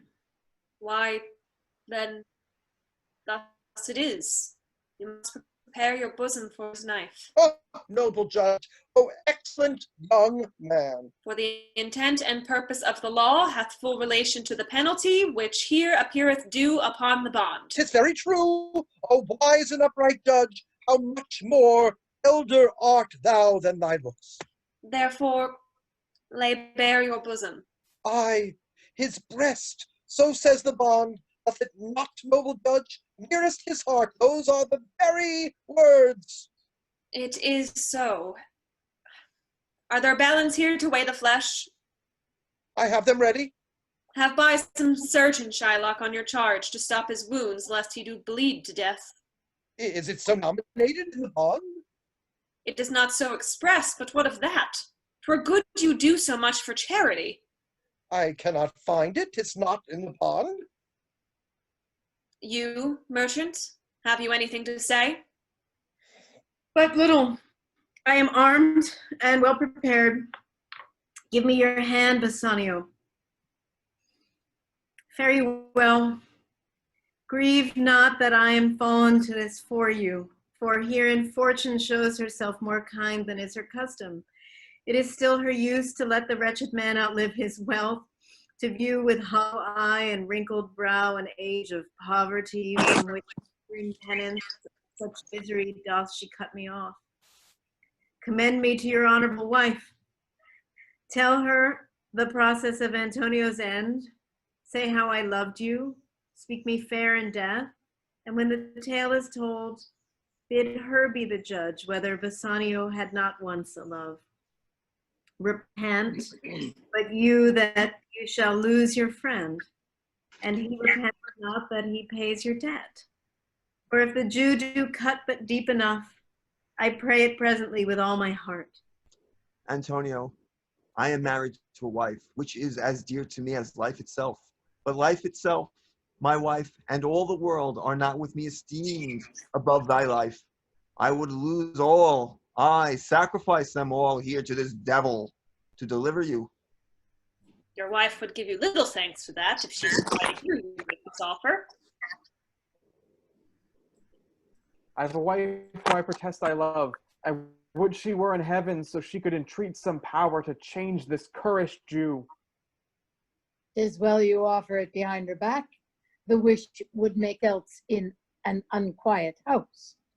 These be the Christian husbands. I have a daughter. Would any of the stock of Barabbas had been her husband rather than a Christian?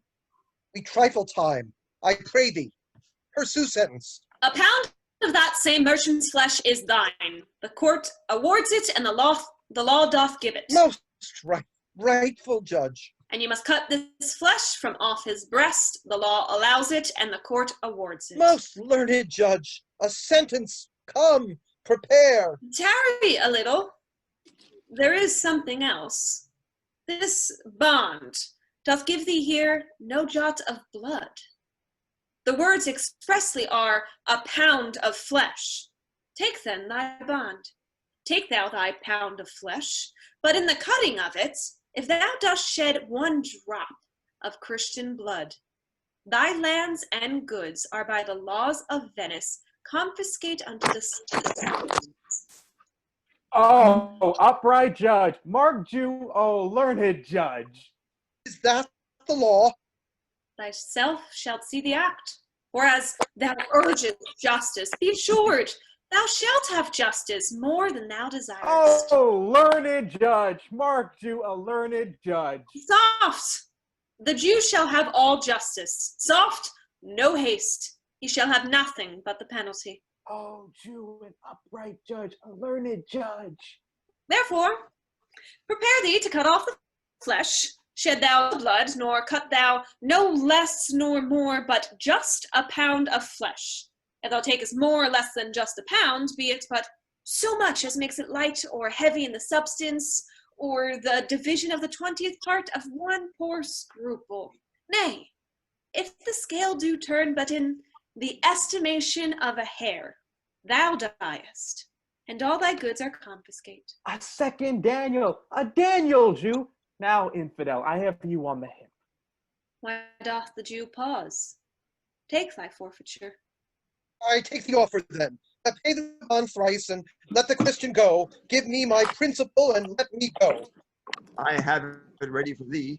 Here it is. He hath refused it in the open court. He shall have merely justice and his bond. A Daniel, still I say, a second Daniel. I thank thee, Jew, for teaching me that word. Shall I not have barely my principal? Thou shalt have nothing but the forfeiture to be so taken at thy peril, Jew. Why, then the devil give him good of it. I'll stay no longer question. Tarry, Jew. The law hath yet another hold on you. It is enacted in the laws of Venice, if it be proved against an alien, that by direct or indirect attempts he seek the life of any citizen, the party against the which he doth contrive shall seize 1/2 his goods. The other half comes to the privy coffer of the state, and the offender's life lies in the mercy of the Duke only, against all other voice. In which predicament I say thou standst, for it appears by manifest proceeding that indirectly and directly too, thou hast contrived against the very life of the defendant, and thou hast incurred the danger formerly by me rehearsed. Down, therefore, and beg mercy of the Duke. Beg that thou mayest have leave to hang thyself. And yet, thy wealth being forfeit to the state, thou hast not left the value of a cord. Therefore, thou must be hanged at the state's charge. that thou shalt see the difference of our spirits. I pardon thee thy life before thou ask it. For half thy wealth it is Antonio's, the other half comes to the general state, which humbleness may drive unto a fine. I for the state, not for Antonio. Hey, take my life and all, pardon not that. You take my house when you do take the prop that doth sustain my house. You take my life when you do take the means whereby I live. What mercy can you render him, Antonio? A halter gratis, nothing else, for God's sake. So please, my lord the Duke, and all the court, to quit the fine for one half his goods. I am content, so he will let me have the other half in use to render it upon his death unto the gentleman that lately stole his daughter. 2 things provided more. That for this favor he presently become a Christian. The other, that he do record a gift here in the court of all he dies possessed unto his son Lorenzo and his daughter.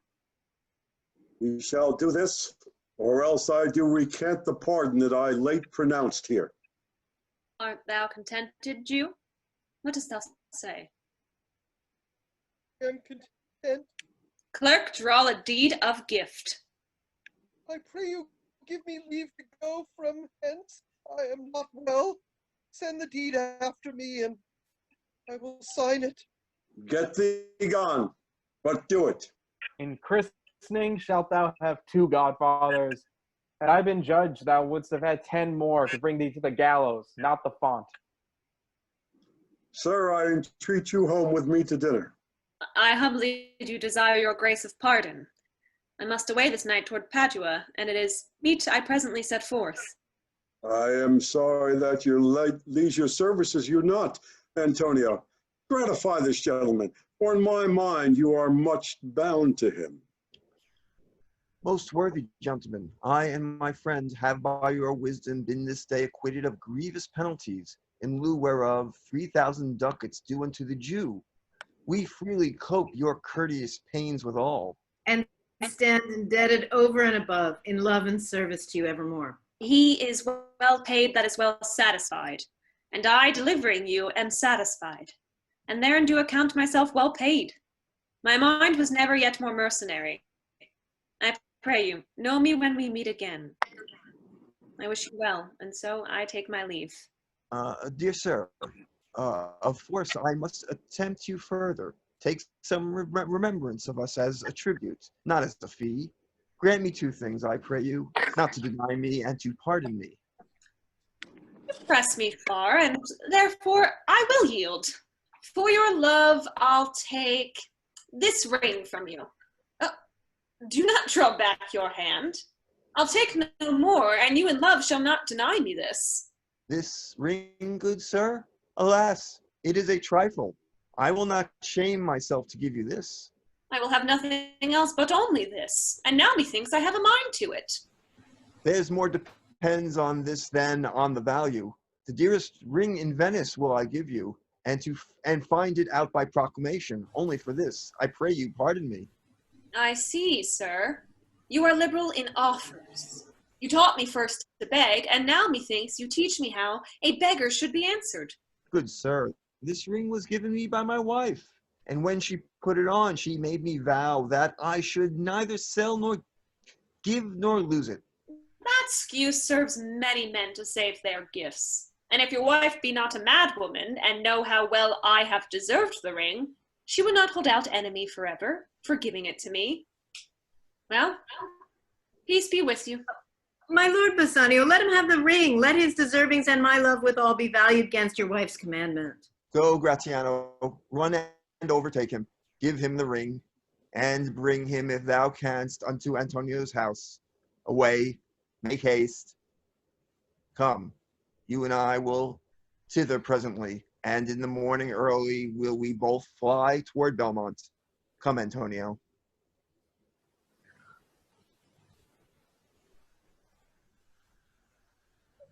Scene 2, the same, a street. Enter Portia and Nerissa, still in disguise. Inquire the Jew's house out. Give him this deed and let him sign it. will away tonight and be a day before her husband's home. This deed will be well welcome to Lorenzo. Fair sir, you are well overtaken. My lord Bassanio, upon more advice, hath sent you here this ring, and doth entreat your company at dinner. That cannot be. His ring I do accept most thankfully, and so I pray you tell him. Furthermore, I pray you show my youth old Shylock's house. That will I do. Sir, I would speak with you. I'll see if I can get my husband's ring, which I did make him swear to keep forever. Thou mayest, I warrant. We shall have old swearing that they did give the rings away to men, but we'll outface them and outswear them too. Away, make haste. Thou knowest where I will tarry. Come, good sir. Will you show me to this house? Act 5, Scene 1, Belmont, Avenue to Portia's house. Musicians play inside. Enter Lorenzo and Jessica. The moon shines bright in such a night as this, when the sweet wind did gently kiss the tree of the Grecian tents where Cressid lay that night. In such a night did Thisbe fearfully o'ertrip the dew, and saw the lion's shadow ere himself, and ran dismayed away. In such a night stood Dido with a willow in her hand upon the wild sea banks, and waft her love to come again to Carthage. In such a night Medea gathered the enchanted herbs that did renew old Aeson. In such a night did Jessica steal from the wealthy Jew, and with an unthrift love did run from Venice as far as Belmont. In such a night did young Lorenzo swear he loved her well, stealing her soul with many vows of faith, and ne'er a true one. In such a night did pretty Jessica, like a little shrew, slander her love, and he forgave it her. I would outnight you, did nobody come, but hark, I hear the footing of a man. A light we see is burning in my hall. How far that little candle throws his beams. So shines a good deed in a naughty world. When the moon shone, we did not see the candle. Put off the greater glory in the less. A substitute shines brightly as a king unto the king be by, and then his state empties itself, as doth an inland brook into the main of waters. Music, hark! It is your music, madam, of the house. Nothing is good, I see, without respect. Methinks it sounds much sweeter than by day. Silence bestows that virtue on it, madam. The crow doth sing as sweetly as the lark when neither is attended, and I think the nightingale, if she should sing by day when every goose is cackling, would be thought no better musician than the wren. How many things by season seasoned are to the right praise and true perfection? Peace. How the moon sleeps with Endymion and would not be awaked. That is the voice, or am I much deceived of Portia? He knows me as the blind man knows the cuckoo, by the bad voice. Dear lady, welcome home. We have been praying for our husband's welfare, which speed we hope the better for our words. Are they returned? Madam, they are not yet, but there has come a messenger before to signify their coming. Go in, Nerissa. Give orders to my servants that they take no note at all of our being absent hence. Nor you, Lorenzo, Jessica, nor you. Your husband is at hand. I hear his trumpet. We are no tells, madam. Fear you not. The night, methinks, is but the daylight sick, and looks a little paler. 'Tis a day such as the day is when the sun is hid. We should hold day with the antipodes if you would walk in absence of the sun. Let me give light, but let me not be light. For a light wife doth make a heavy husband, and never be Bassanio so for me. But God sort all, you are welcome home, my lord. I thank you, madam. Give welcome to my friends. This is the man, this is Antonio, to whom I am so infinitely bound. You should in all sense be much bound to him, for as I hear, He was much bound for you. No more than I am well acquitted of. Sir, you are very welcome to our house. It must appear another way than words, therefore I scant this breathing courtesy. By yonder moon, I swear you do me wrong. In faith, I gave it to the judge's clerk. Would he were gelt that I had it, for my part, since you do take it, love, so much at heart. A quarrel, ho! Already? What's the matter? About a loop of gold, a paltry ring that she did give me, whose poesy was for all the world like Cutler's poetry. Upon a knife, love me and leave me not. What talk you of the posy or the value? You swore to me when I did give it you that you would wear it till your hour of death, and that it should lie with you in your grave.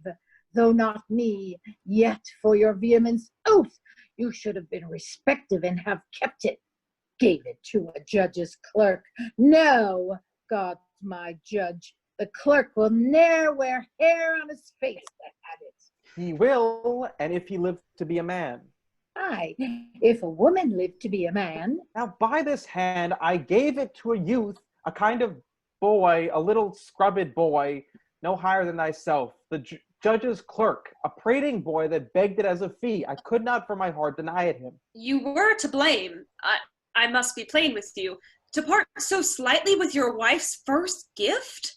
A thing stuck on with oaths upon your finger, and so riveted with faith unto your flesh. I gave my love a ring, and made him swear never to part with it, and here he stands.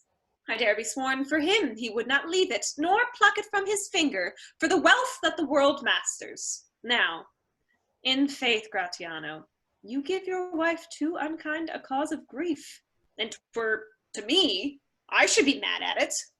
Why, I were best to cut my left hand off and swear I lost the ring defending it. My lord Bassanio gave his ring away unto the judge that begged it, and indeed deserved it too. And then the boy, his clerk, that took some pains in writing, he begged mine. And neither man nor master would take aught but the 2 rings. What ring gave you, my lord?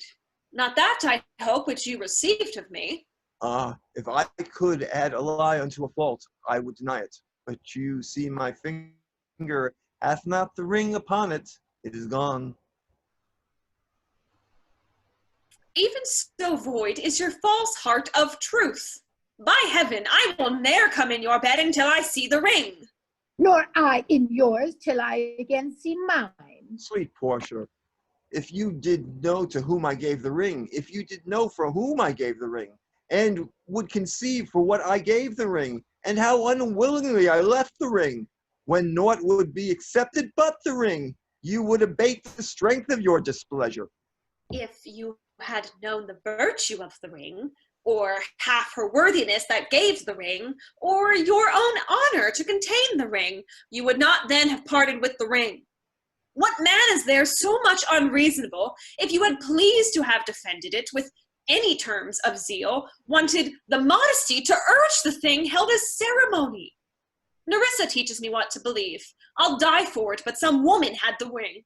No, by my honor, madam, by my soul, no woman had it, but a civil doctor, which did refuse the 3,000 ducats of me, and begged the ring, the which I did deny him, and suffered him to go displeased away. And even he that did uphold my very life, of my dear friend. What should I say, sweet lady? I was enforced to send it after him. I was beset with shame and courtesy. My honor would not let ingratitude so much besmear it. Pardon me, good lady, for by these blessed candles of the night, had you been there, I think you would have begged the ring of me to give the worthy doctor. Let not that doctor e'er come near my house, since he has got the jewel that I loved, and that which you did swear to keep from me. I will become as liberal as you. I'll not deny him anything I have, no, not my body, nor my husband's bed. Know him I shall, I am well sure of it. Lie not tonight from home. Watch me like Argus. If you do not, if I be left alone, now, by mine honor, which is yet mine own, I'll have that doctor from my bedfellow. And I, his clerk, Therefore be well advised how you do leave me to mine own protection. Oh, do you so? Let me not take him then, for if I do, I'll mar the young clerk's pen. I am the unhappy subject of these quarrels. Sir, grieve you not. You are welcome notwithstanding. Portia, forgive me this enforced wrong, and in the hearing of these many friends, I swear to thee, even by thine own fair eyes, wherein I see myself. Mark you but that. In both my eyes he doubly sees himself, in each eye one. Swear by your double self, and there's an oath of credit. Nay, but hear me. Pardon this fault, and by my soul I swear I never more will break an oath with thee. I once did lend my body for his wealth, which, but for him that had your husband's ring, had quite miscarried. I dare be bound again, my soul upon the forfeit, that your lord will never more break faith advisedly. Then you shall be his surety. Give him this, and bid him keep it better than the other. Here, Lord Bassanio, swear to keep this ring. By heaven, it is the same I gave the doctor. I had it of him. Pardon me, Bassanio, for by this ring the doctor lay with me. And pardon me, my gentle Gratiano, for that same scrubbed boy, the doctor's clerk, in lieu of this last night did lie with me. What, are we cuckolds ere we have deserved it? Here is a letter. Read it at your leisure. It comes from Padua from Bellario. There you shall find that Portia was the doctor. Nerissa there, her clerk. Lorenzo here shall witness I set forth as soon as you, and even but now returned. I have not yet entered my house. Antonio, you are welcome, and I have better news in store for you than you expect. Unseal this letter soon. There you shall find 3 of your argosies are richly come to harbor suddenly. Shall not know by what strange accident I have chanced it on this letter. I am dumb.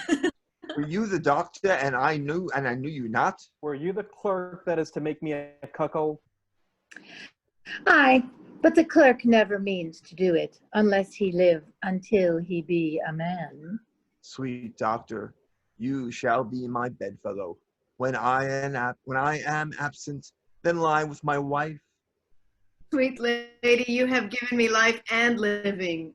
For here I read for certain that my ships are safely come to road. How now, Lorenzo? My clerk hath some good comforts too for you. Aye, and I'll give them him without a fee. There do I give you and Jessica from the rich Jew a special deed of gift, after his death, of all he dies possessed of. Ladies, you drop manna in the way of starved people. Oh, it is almost morning, and yet I am sure you are not satisfied of these events at full. Let us go in, and charge us thereupon interrogatories, and we will answer all things faithfully. Let it be so. The first interrogatory that my Nerissa shall be sworn on is whether till the next night she had rather stay or go to bed now, being 2 hours today, but were the day come, I should wish it dark, that I were couching with the doctor's clerk. While I live, I'll fear no other thing, so sore is keeping safe Nerissa's ring. Bow, chicka, bow, wow. I'm for my pork chop. I'm sorry? I'm for my pork chop. Yeah.